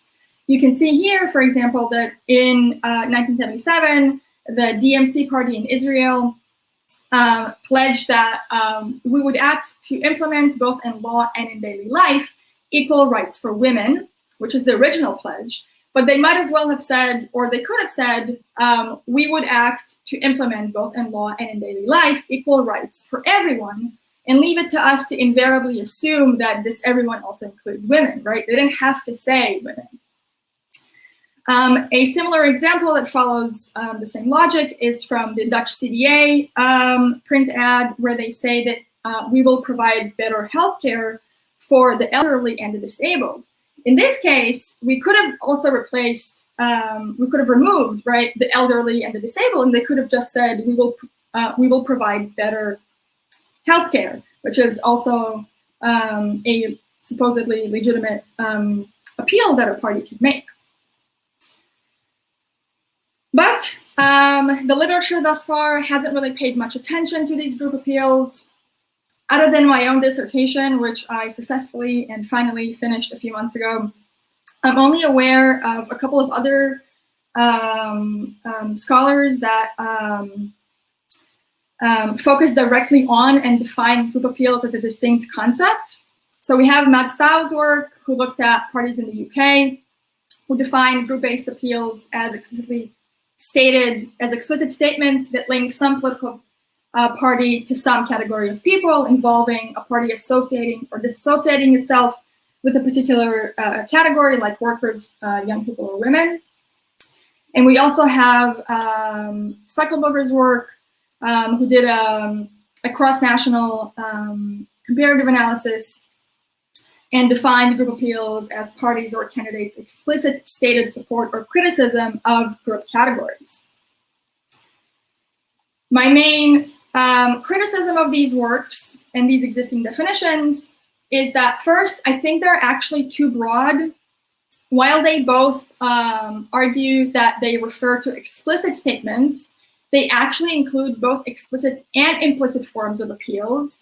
So in Thau, it is associating and disassociating, and in Steckelberger, we have statements of support or criticism.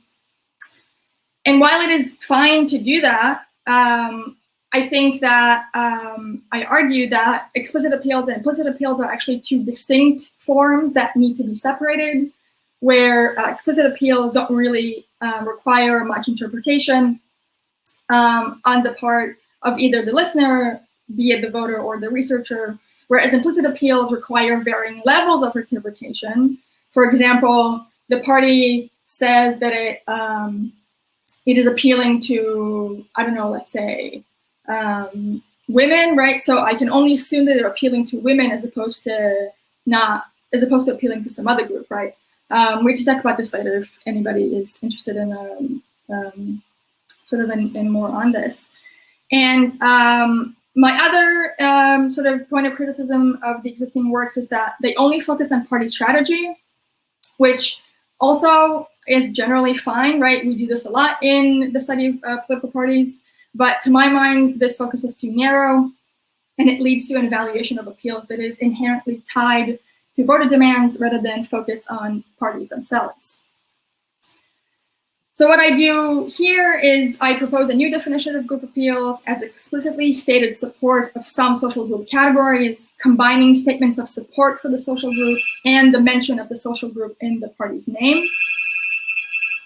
And I conceptualized these group appeals as representational claims, where parties claim to represent some social group as the first step in the process of political representation.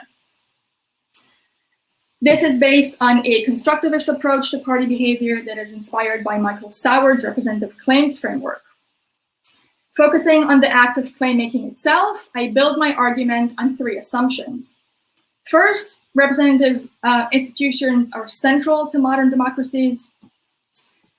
Second, political parties are central actors in these democracies. And third, as I mentioned earlier, right, the first step in fulfilling the representative crucial role for parties is to make representational claims. Thus, these group appeals are the first step in the process of political representation. And I argue that parties make these group appeals as an expression of their identity as representative actors. The data that this dissertation is using is a new data set that I built for this project that is both across time and cross country. It focuses on parties in 2 countries, Israel and the Netherlands. My time frame is about 40 years, from 1977 to 2015, covering 12 general elections in each of the countries, so 24 in total.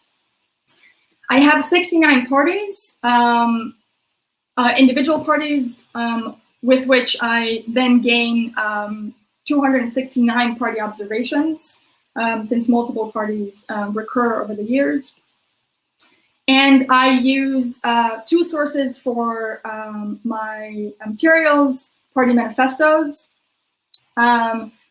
which are included as everything I could find. So it's not randomly selected or something. It's basically the whole corpus of available materials, and print campaign advertisements that include newspaper ads, leaflets, pamphlets, posters, flyers, and stickers. And in this case, these were randomly selected from a much larger corpus of ads that I have. To operationalize group appeals, I restrict my focus to social groups based on innate/ascriptive demographic characteristics. And I leave out political groups that are based on learned political views or opinions. Using an initial batch of materials sort of to build the dictionary that is then used to manually code all the materials, I get a total of 37 social groups that are mentioned by the parties. And these are then collapsed into 5 larger categories: economic, ethnic, religious, identity politics, and life cycle. And to evaluate these group appeals, I build 3 different variables. One of them is group appeals overall. So all the group appeals that parties make in their names, in their manifestos, and in their ads that are constructed using party name, as I mentioned before, and also these 3 variants of supportive statements, which I base on Kanchan Chandra's work on ethnic parties. And I also have 2 other variables, one for group appeals and manifestos, and one for group appeals and campaign ads, so that I can also make a comparison between these 2 communication channels. As it stands, this standalone piece is an attempt to truncate 150 pages of a monograph dissertation, just part 1 of the monograph dissertation, into a standalone piece. And it looks at 7 different hypotheses. 4 of them are about the structure and content of group appeals. So I assume that, or I expect that the frequency of appeals will be stable over time.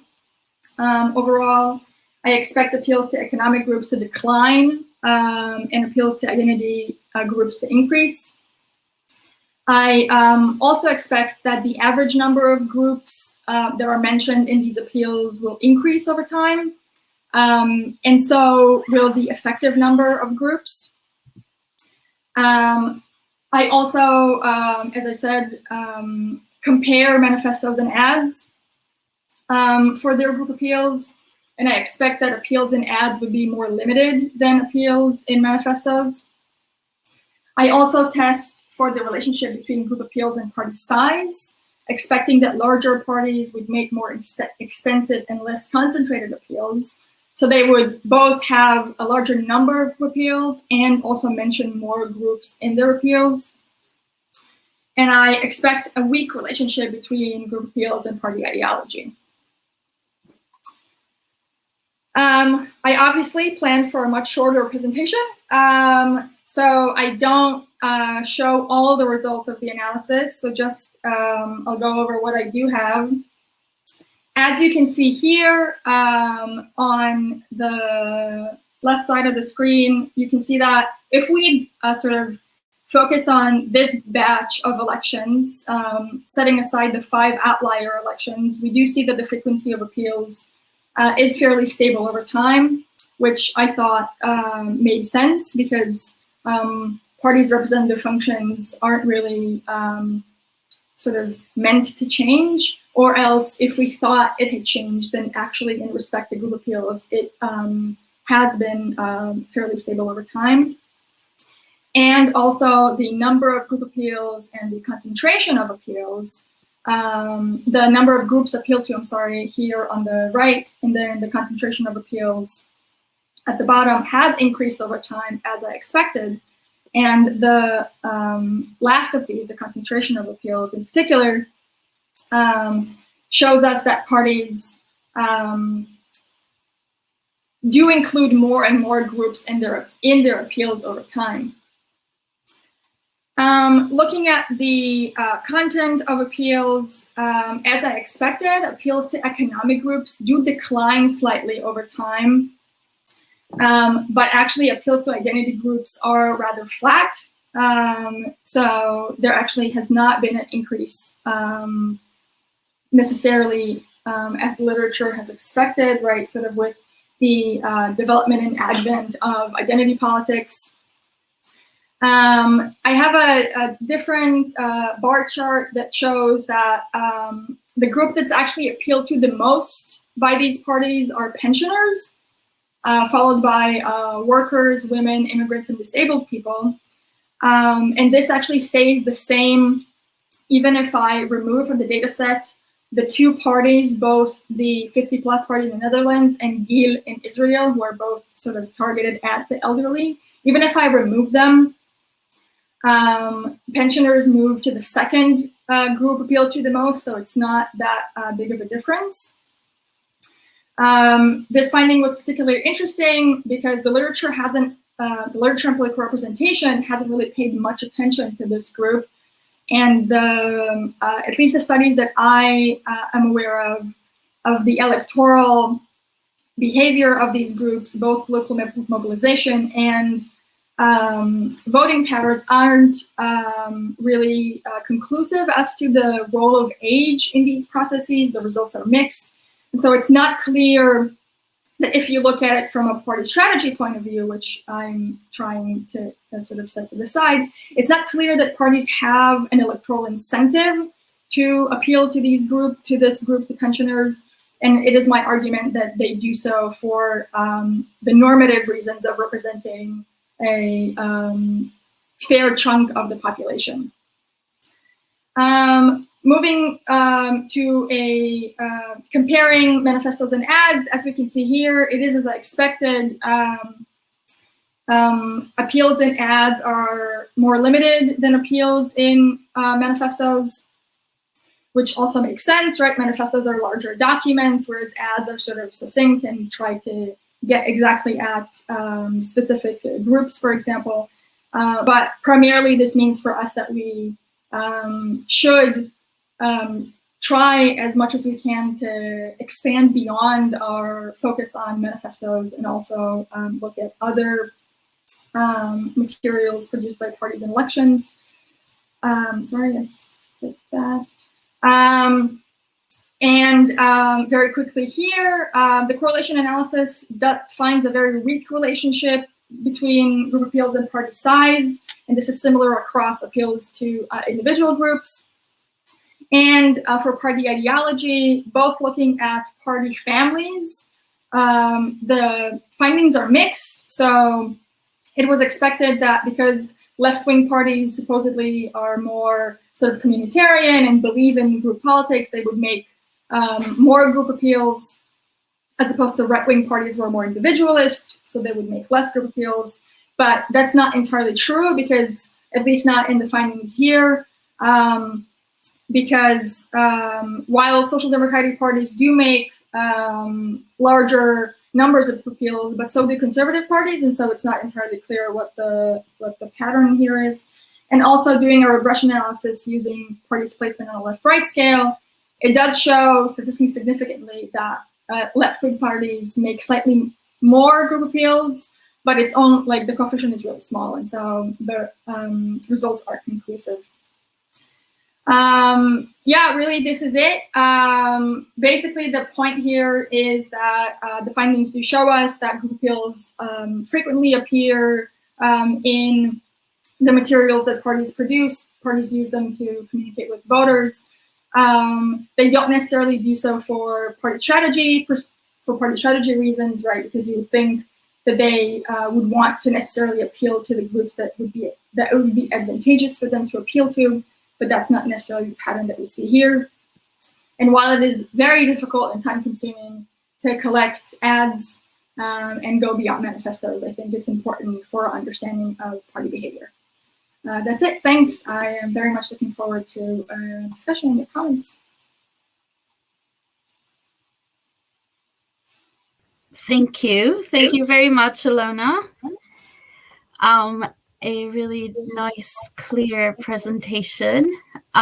So we still, I think, the other presenters will not be coming. I think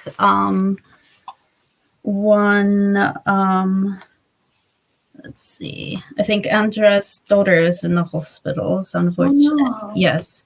So I don't think, so yes, so they won't be coming. So, okay. So yes, so I think we'll be just giving you feedback, and given this is your early research and so forth, hopefully that will be help you in next years develop your ideas. So I got quite a few comments, but I think we see in the Q&A that Jack has a question, and we are recording, but I think it's really nice to have people ask their questions in person. Jack, would you be happy to appear on screen? Yep, we've got Jack there. Jack. Hey. How's it going? So hello. Perfect timing. My wash just finished, so it's not as noisy in there now. I just wanted to say, like, I'll just read out what I put. Obviously, it's nice to meet you in person, or ish, for the first time. But yeah, I thought it was really interesting, and I had kind of like three kind of broad questions. So the first one I might have missed, really. Like, I think maybe you mentioned it, but I could have missed it. I was just wondering what made you pick Israel and the Netherlands. And then I was also interested, because you said that this was from your dissertation, like how this fits into the broader work that you've done, like the other pieces in your dissertation. And then a kind of like maybe speculative question about, like, so you're showing that the parties are making these different types of appeals and things, but like, I suppose down the line, do these appeals actually work? Okay, thanks very much. You didn't have to disappear. We can have follow-up questions, but Ilona, go ahead. Yep. Okay. Fantastic questions. Thanks, Jack. Also great to finally sort of see you, not just on our mutual Twitter feeds. So no, I did not mention why I chose Israel and the Netherlands. It is obviously in the longer paper. Israel and the Netherlands were good case studies, I felt, for this dissertation, both because, well, for technical reasons, right? I am from Israel. I speak the language, the multiple languages that are spoken here, and I had really great access to materials. But that's not really sort of like a correct or like professional reason why you would choose a case study, right? Israel and the Netherlands are both very similar in many respects, especially with their political institutions. They're both multi-party systems. They are both multi-minority societies, and their electoral systems are nearly identical, which is very rare in the world. Israel has currently the most proportional electoral system in the world, and so does the Netherlands. And so in other chapters of the dissertation, I was also able to control for those elements, which fits well with answering Jack's second question. So the dissertation itself, this is part one, what I'm trying to squeeze into an 8,000 word paper over here. And then the second part of the dissertation takes these group appeals as an independent variable and looks at other party behavior. Chapter 5 looks at how group appeals influence coalition formation. And it shows that parties, among non-formateur parties, those that have narrower appeals are more likely to be included in coalition governments, arguing that they demand less, basically, and so they're easier to buy. Obviously, the sort of the argument itself is a bit more detailed and complex, but that's basically the point, right? And then the last substantive chapter aside from the conclusions is that it looks at the relationship between group appeals and choice of candidate selection methods. Not choice of candidates, but choice of the methods that parties use to select their candidates, and actually shows that parties with narrower appeals have less inclusive selectorates. So they try to control the selection process more to ensure that the right candidates sort of are selected to be compatible with the overall representation of the message that they want to present to the voters.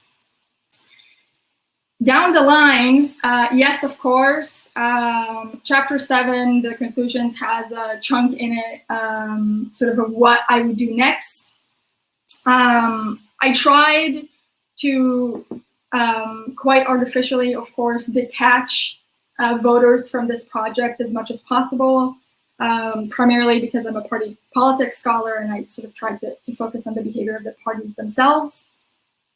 But in discussion of political representation, especially working with Michael Saward's framework, right, to figure out whether political representation actually happens from these appeals, right, from these statements, what we need to look at, right, is voters' reactions to these appeals. And this actually has been done before, but it seemed to me that we've never actually properly stopped to check the claim itself before we sort of run to seeing whether the voters accept the claims or not. So I wanted to step back for a minute and sort of deliver that first, and then at the next stage, use opinion polling to sort of see whether parties who are making appeals to group X, right, actually get these people to vote for them, et cetera. But that's sort of after I hopefully succeed in getting the standalone pieces from this project published. Yeah, thanks. Good, thank you. So since we have plenty of time, we can have follow-up questions and discussions. So Jack, if you have any sort of other thoughts that you want to join in, then please do so. Yep. So, okay. Jasper has a few questions. Yes, of course, you can join us on screen and ask them in person. So please request to share your audio. Yep, I see you now. Okay, yep. Great. Thank you. Thank you for this great presentation. It's super interesting, actually. I've been thinking a lot about this topic, even though I'm not directly researching it. So I'm a PhD candidate at UCD in Dublin, so I might see you there, I guess, then in the fall. I'll be there next week. Yeah. So like when it comes to, I just was jotting down some stuff. So you were talking first about that you measure this with sociodemographic groups, and that makes sense. I mean, in the sense that it's easy. And I've been thinking about whether when politicians and parties kind of try to slice up the electorate to say these people are with us, these people are not, right? Can we, like, often it is sociodemographic group, but would you say that this is that the definition is, or rather that you operationalize this with sociodemographic group, but it doesn't have to be, or should we really just focus on sociodemographic groups because that's what almost always happens, or how would you see that? I think I understand what you mean. I can give an example if yeah. So for example, in Sweden, you have the Sweden Democrats who kind of try to make the election about where either you're an immigrant or you're not, right? And even those immigrants that have been here for a while, they can be included with us as well, that you're not on the outside of the border. So the social democrats here have been trying to reframe it as either you're a neo-fascist or you're one of us decent people, right, who are on the other side. So either you're one of those, brown shirt guys or you're with us. So that's drawing the distinction at ideology rather than drawing it at a sociodemographic group. And that's one of the few examples I've seen of that. And it seems like it actually has kind of worked here. It's hard to do a cause and effect. But you see what I mean? Like that would be another way of slicing it. So of course, there are many ways in which you can slice up a population into groups, right? Yeah. In the dissertation itself, where there's a lot more room to write when you write monographs, I do go into the specific breakdown of what group means, what social means, what social group category means, what category means. In this particular project, and also generally sort of my approach to the study of group appeals, it is specifically focused on sociodemographic characteristics as a distinct concept from social groups that are based on political views, right? And so you can be a brown shirt, or you can be a socialist, or you can be something else, right? But it's not ascribed to you. It's not an innate characteristic, yeah. Right? It's a political opinion that you acquire over time, right? And so that's not what group appeals are about. It's difficult to sort of mix those two together because then it's not really clear what. So it is true that parties appeal to a lot of ideological groups, obviously, right? But it's not necessarily so like, what's a policy proposal that a brown shirt would benefit from? Right. Right? Like generally let's ban immigration or something, right? But that's not really, right? So in countries like the Netherlands and Israel, where there are large immigrant populations that are, how do you say this in English? So Israel in particular, right? It's this also happens in the U.S. and in other countries. It also exists in the Netherlands. They have the Turkish population, right? The Turkish immigrants. They have immigrants from other countries where they used to colonize, basically, right? And so And Israel is generally sort of an immigrant society. And so when these groups, when these parties talk about immigrants, they don't talk about the policies towards immigration in general. That's not what's covered under the scope of group appeals. It is about, say, resettlement policies or Social Security policies or Social Security benefits, for example, for newly arrived immigrants, right? It's not, there was no reference in the coding process itself to sort of immigration policy in general, right? We're not saying we're going to ban immigration or we're going to restrict immigration is not a group appeal, because it's not talking about the immigrant group itself, but it is talking about sort of the policy of immigration. That's not part of the concept here. Does that make sense? Yeah, no, I know that makes sense. Thank you. Another question I was looking at you, because you said you measured that there were no increase in identity politics, even though like economic politics went down. And so was that Israel or the Netherlands or both?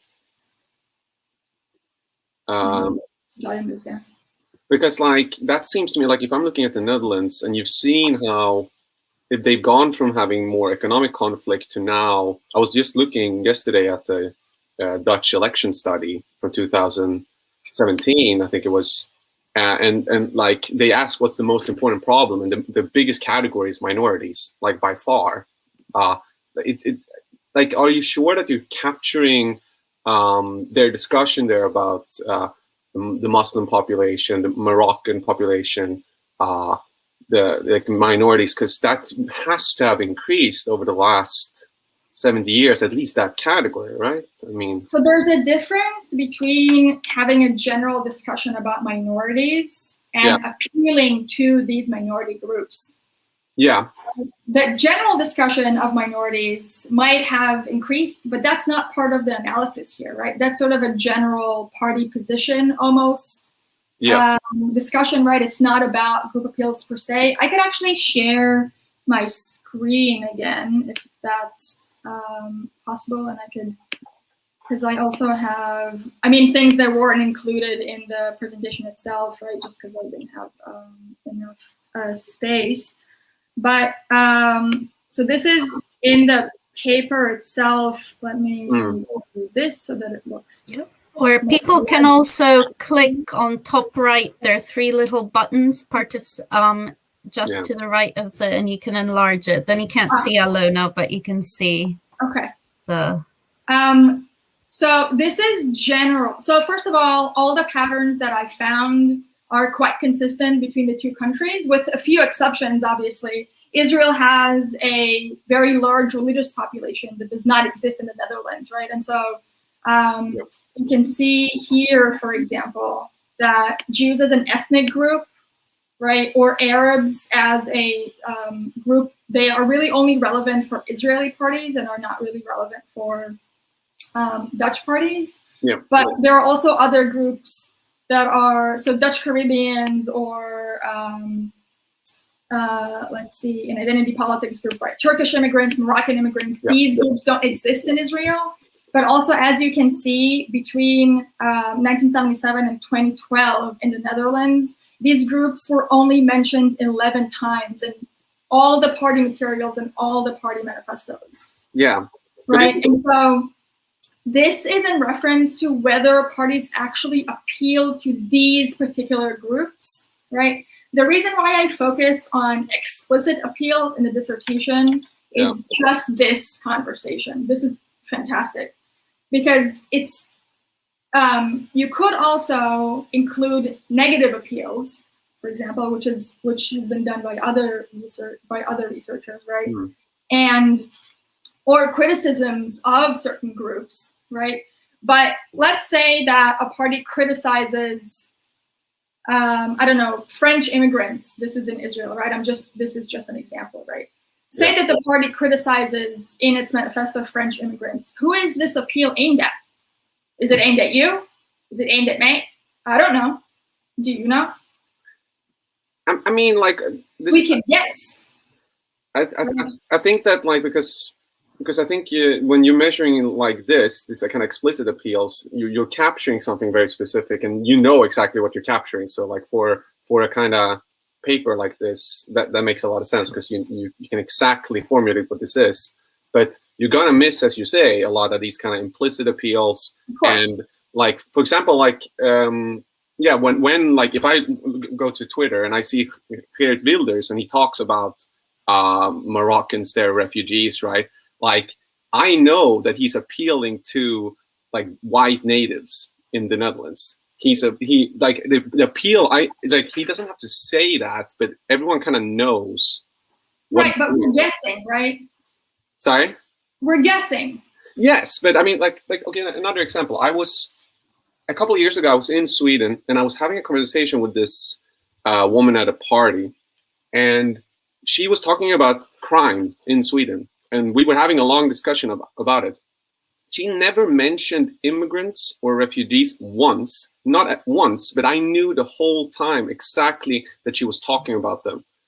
By the way, she was talking about the subject, the words she was using, you know, like code words here and there, like it was very easy to pick up on. And I think that a lot of conversations are actually in politics implicitly about groups. And that really, like, that goes into what you're talking about, that groups are really important and these appeals are important. But yeah, I guess it's also hard for you to, like, how to measure that if they don't actually say it. So there are ways to measure that, and you're 100% right in what you're saying. It is just that the answer is one of the answers that I sort of sometimes find least productive in academic conversations. This is all part of a different project that can be done afterwards. Yeah. Specifically, right, for the purpose of conversations like these. Because if we don't do this separation, we also can't research the things that you're talking about. Yeah. Right? And at least what I've found is that because these things are sort of so prevalent, supposedly, to us, right? We talk to these people, there are all these different sort of code words that politicians use that we know what they mean, when they say what they say, right? There's actually a lot of research done on this in different areas, especially in communication studies. But here, again, sort of as I said before, I really wanted to step back for a minute and let parties properly sort of see what it is that they actually want to say. Because sometimes, right, it's almost easier for parties to use these code words, right, because we can interpret them any way we want. Whereas this is a commitment, right? When a party says, supposedly, right, we will provide better, maternity care for women, right? We know that the party supposedly, right, wants these policies, right? They want to appeal to these women, right? Whereas I had this example in a different version of a paper that I wrote. When parties promise childcare, right, from early age, from age 3, we automatically assume that it's for women, this policy, right? It annoys me very much, since also men have children. But we simply assume that it is for women, right? Mm. I understand, and I agree that that is an important aspect of party behavior to study, but at least at this stage of my research, I'm slightly less interested in that. This picture that is shown now on the screen is just the relative frequency of the appeals made by the different parties over time. And these patterns aren't all that different across the two countries, obviously with the exception of, so for example, Israeli parties don't appeal to Catholics or to Reformed Christians. These groups simply don't exist in Israel, right? Whereas Israeli parties could reference Christians as a general category, right? Mm. And so these little nuances are included in the analysis and in the coding to capture that as well. Yeah. But thank you so much for answering these questions. And as I said, it's just a really interesting project. So I look forward to seeing more of this. Thanks. All right. Thank you, Jasper. I don't know if you're tired already. You've been doing a lot of work. I don't know if we have any other questions. I've got a few comments and questions. If anyone else thinks of questions, then please say so in the chat, and we can put you on. I thought this was a very interesting and informative topic. I work more on sort of the demand side, right, on voters and so forth, less on sort of the supply side with party elites and so forth.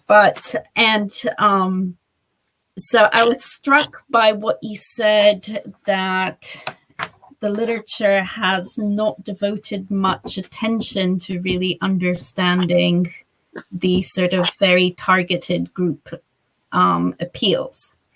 And if that indeed is the case, I think this is an excellent selling point for your work. And because I think this your work could have very strong implications, obviously, not just for democracies, but also understanding sort of new democracies or countries that are not quite democratic or authoritarian. I come from a perspective of studying sort of post-authoritarian countries and authoritarian politics. And so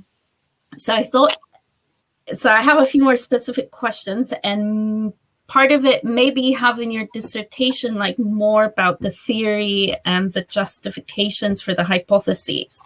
Like, I'd really like to hear more about what motivated your theoretical expectations, because you said, I expect this and that to happen. And this goes back, like, as I was listening, I thought a lot about, because they're post-authoritarian, authoritarian politics.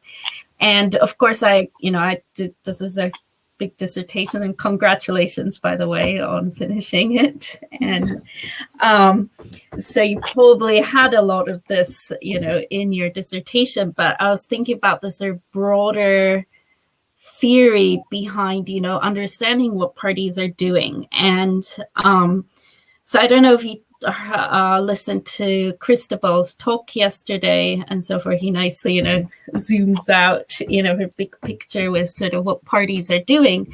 But even zooming out further, like beyond just democratic politics and thinking in terms of, political regimes in general, which is what I do, I thought that maybe sort of thinking a bit about, how political elites generate support for themselves, right? If you think in context of democratic politics, then Cristobal put it nicely, you have, parties seek votes, office, and or ideologicals or more sort of policy goals, right?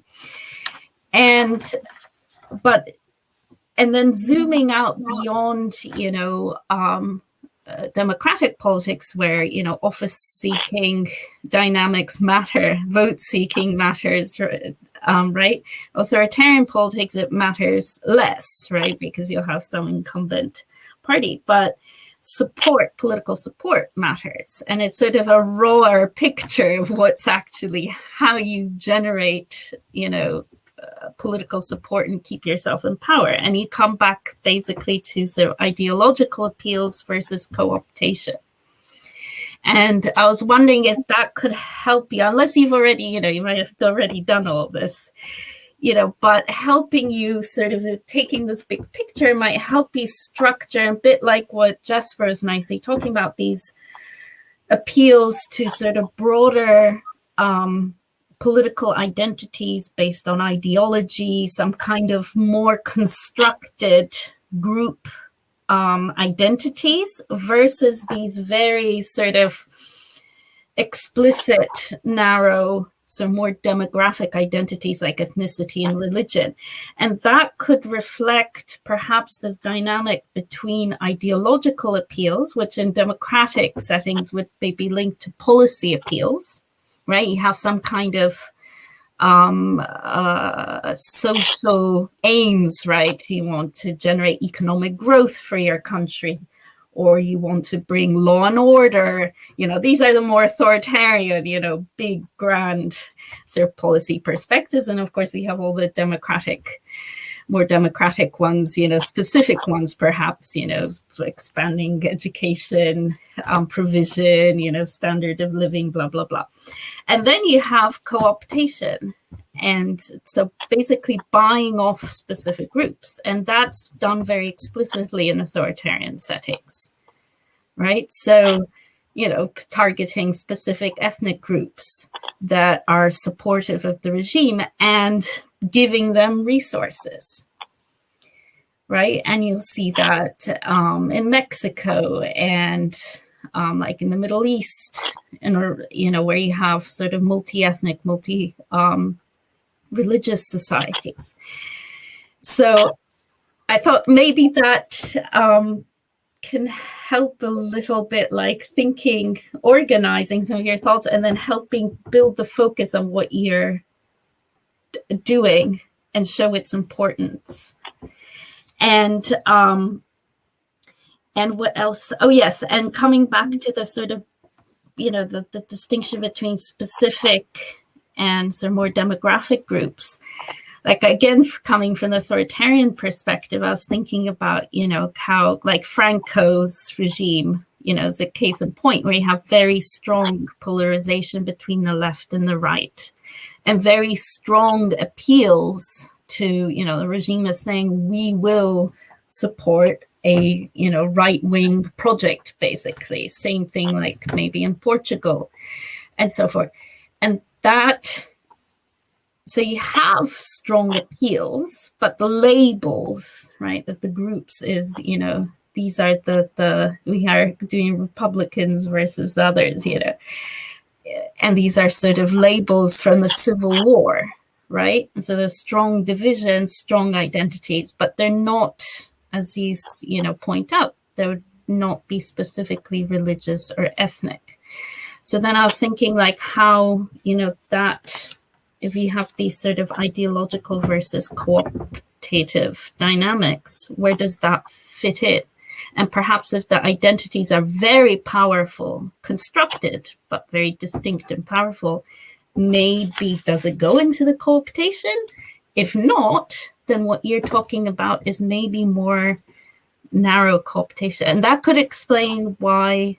And then, I was interested to hear more about the theory behind this, like maybe like coalition building and bringing in, I was very intrigued how you said is the parties that make narrow appeals, they're the ones that are brought into coalitions.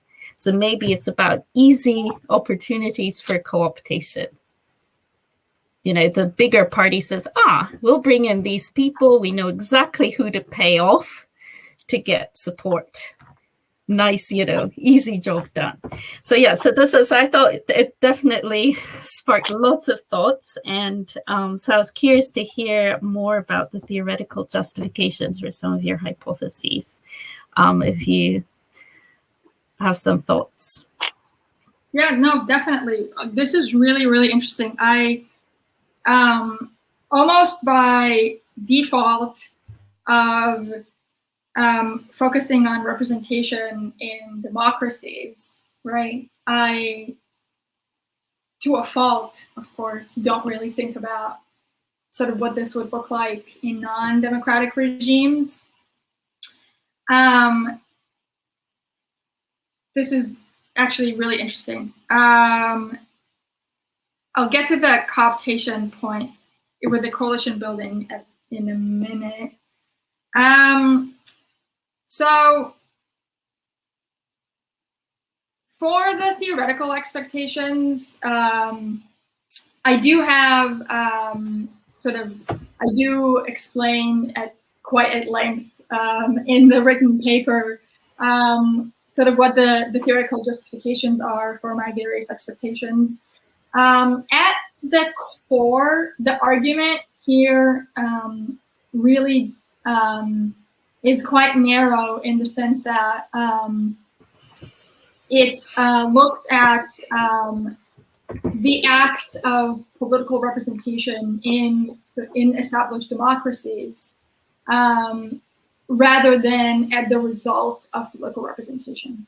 Right. So a lot of times what we get in studies of political representation beyond the theoretical sort of contributions, right, is we really get the studies that look at party policies, right, and whether they are compatible with voter preferences, right, and we assume a lot of times based on Hannah Pitkin's seminal work that that's how representation is produced, right? Parties take policy positions that are supposed to be compatible with their voters' preferences, and when those two come together, and then the party wins in elections, we get political representation, right?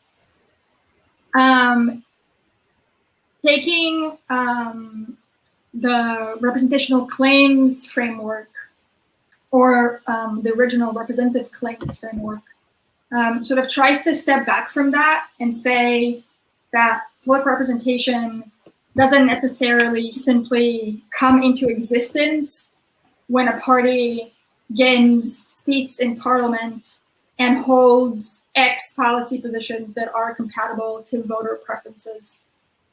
There's a process that happens here where a party, in this case a party, this can also be sort of the larger representation theory is much broader than official political institutions.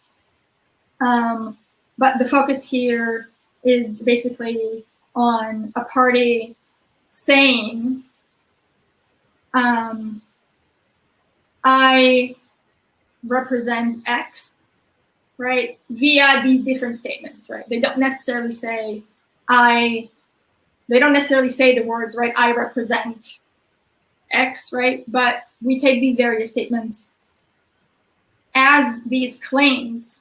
And the reason why the claims part is really important is because in this framework, all we do for now is look at these claims. We don't actually know yet whether they end up producing representation or not, right? We have to have the voters' reaction to these claims to get to this stage of, okay, representation becomes present or not, right?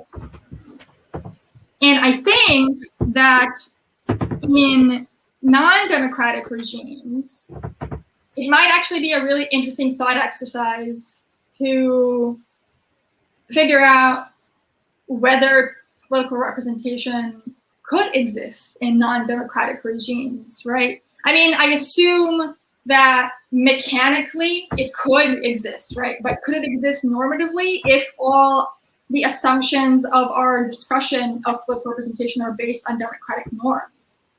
Do you see what I mean? I think so. Well, I mean, to some extent, if a certain group is, favored in a political system, then you could say that it is being represented, I suppose. Yeah. Right. So I think also, actually, the authoritarianism literature these days, in the last, less than 10 years or so, it's become much more game theory, orientated. So it's precisely this. Everyone's like, well, we don't actually know all these things. Like, you're in this position. We don't know how the actors actually respond to things. So we have to sort of come up with a model to sort of think, what might they think is happening, and based on that, what would they rationally basically do? What strategy would they pick? So I was curious, maybe like thinking a little bit more, you're taking a sort of supply side perspective, from the perspective of the elites. I think that's perfectly justified. And also as sort of to me, it makes sense, like distinguishing sort of the treatment from the outcome, so to speak. The parties have some idea or think they know what's going on. They pick a strategy and do it. And then what comes of it, that's the outcome. That's separate, you know? That's beyond their control in a way. They propose something, do something, that's the treatment, and then there's an effect that comes out.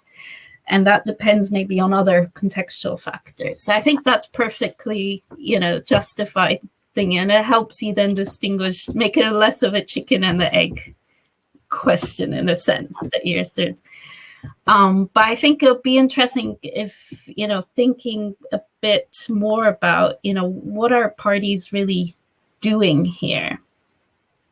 You know, in a generalizable sense that would help you. I think that the justification, I was also thinking, why did you pick these two cases? But I think that what you said makes sense. But at the same time, you want to maybe think bigger beyond these two cases, you know, which are, you pick them because they're comparable. But think of what are parties really doing? Because that's what I think is really fascinating puzzle here.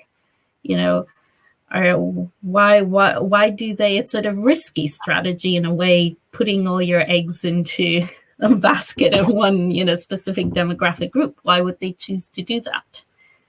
So most parties don't actually do that. Okay. I just, before that, I wanted to mention something because I forgot to say this before. There actually are a lot of studies on the targeting of groups and campaigns. A lot of it is done on US elections. There are also studies that do it in Europe.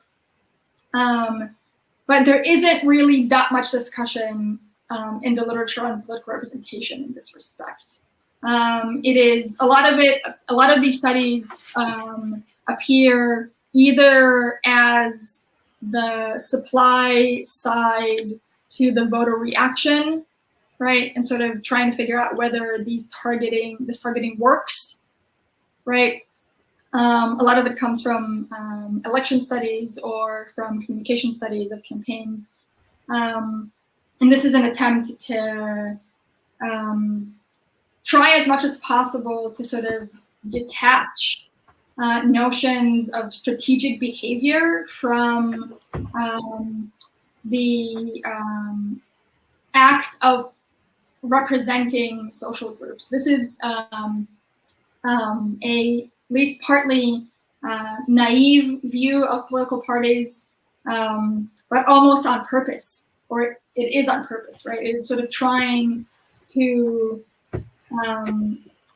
just generally see the world in a different lens. It's almost a default setting for a lot of party politics scholars to go to rational choice. Mm-hmm.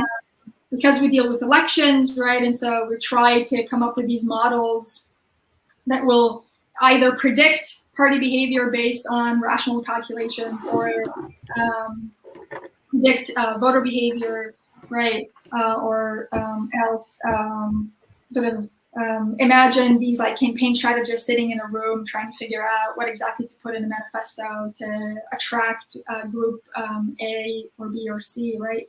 And I'm not saying that these behaviors don't exist and that parties aren't ever acting in strategic ways.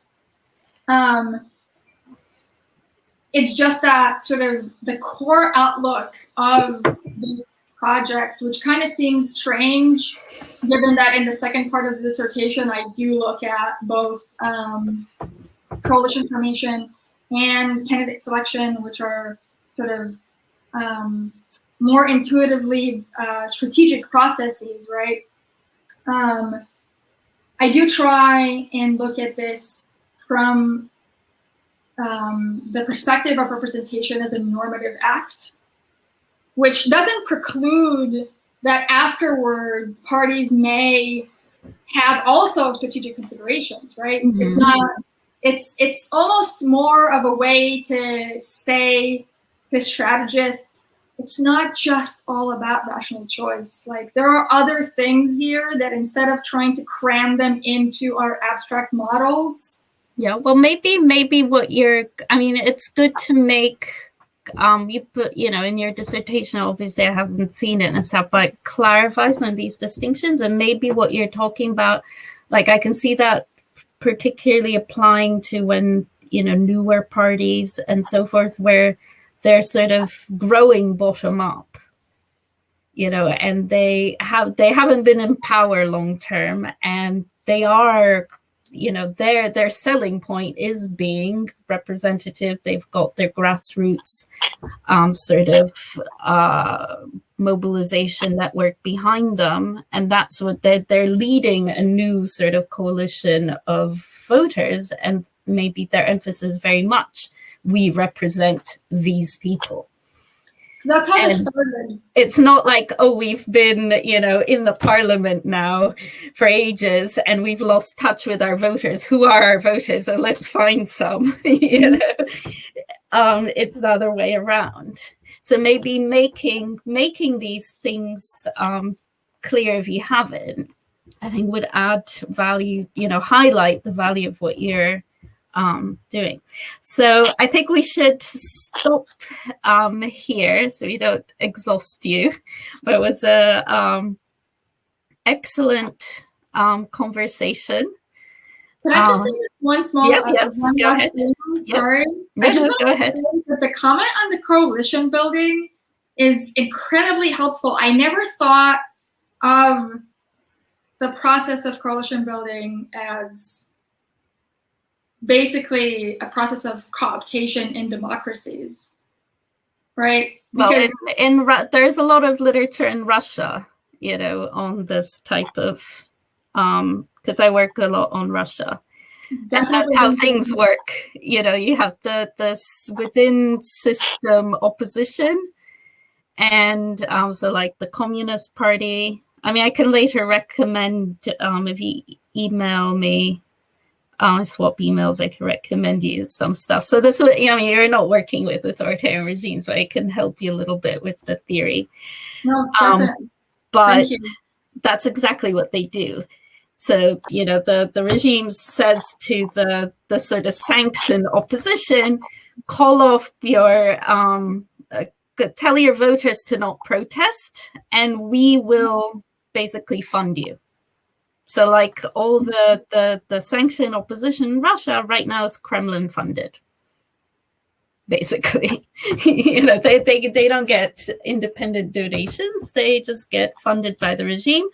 And they sometimes, when they want to negotiate more money, they start threatening to join the non-sanctioned opposition and start protesting and stuff. And then the people in the charge say, well, let's give you more money or give you some more, funds to your regions where you have most electoral support.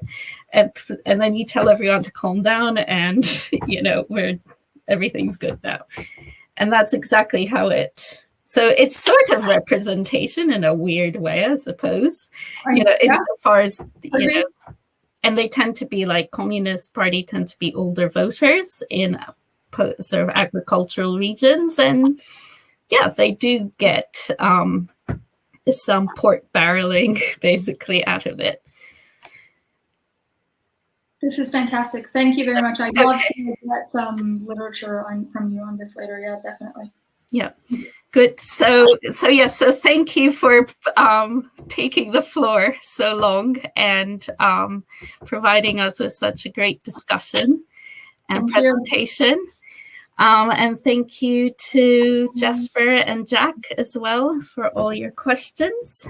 And yes, so I think we'll finish early and give you a well-earned rest.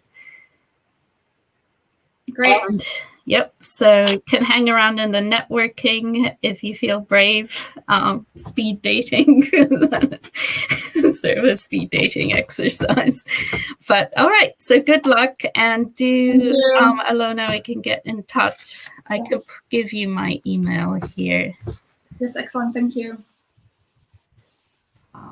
Thank you, everyone. Yep.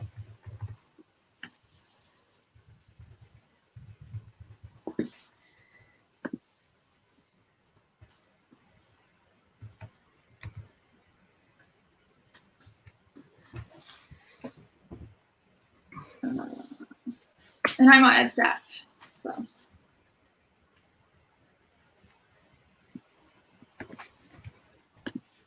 Excellent, thank you. I will email you later this week or whatever is of next week. Yeah, do, and I'll have a think. There are a few papers like that go at this kind of stuff. Excellent, thank you very much. No problem. My pleasure. Thank you. Okay, bye.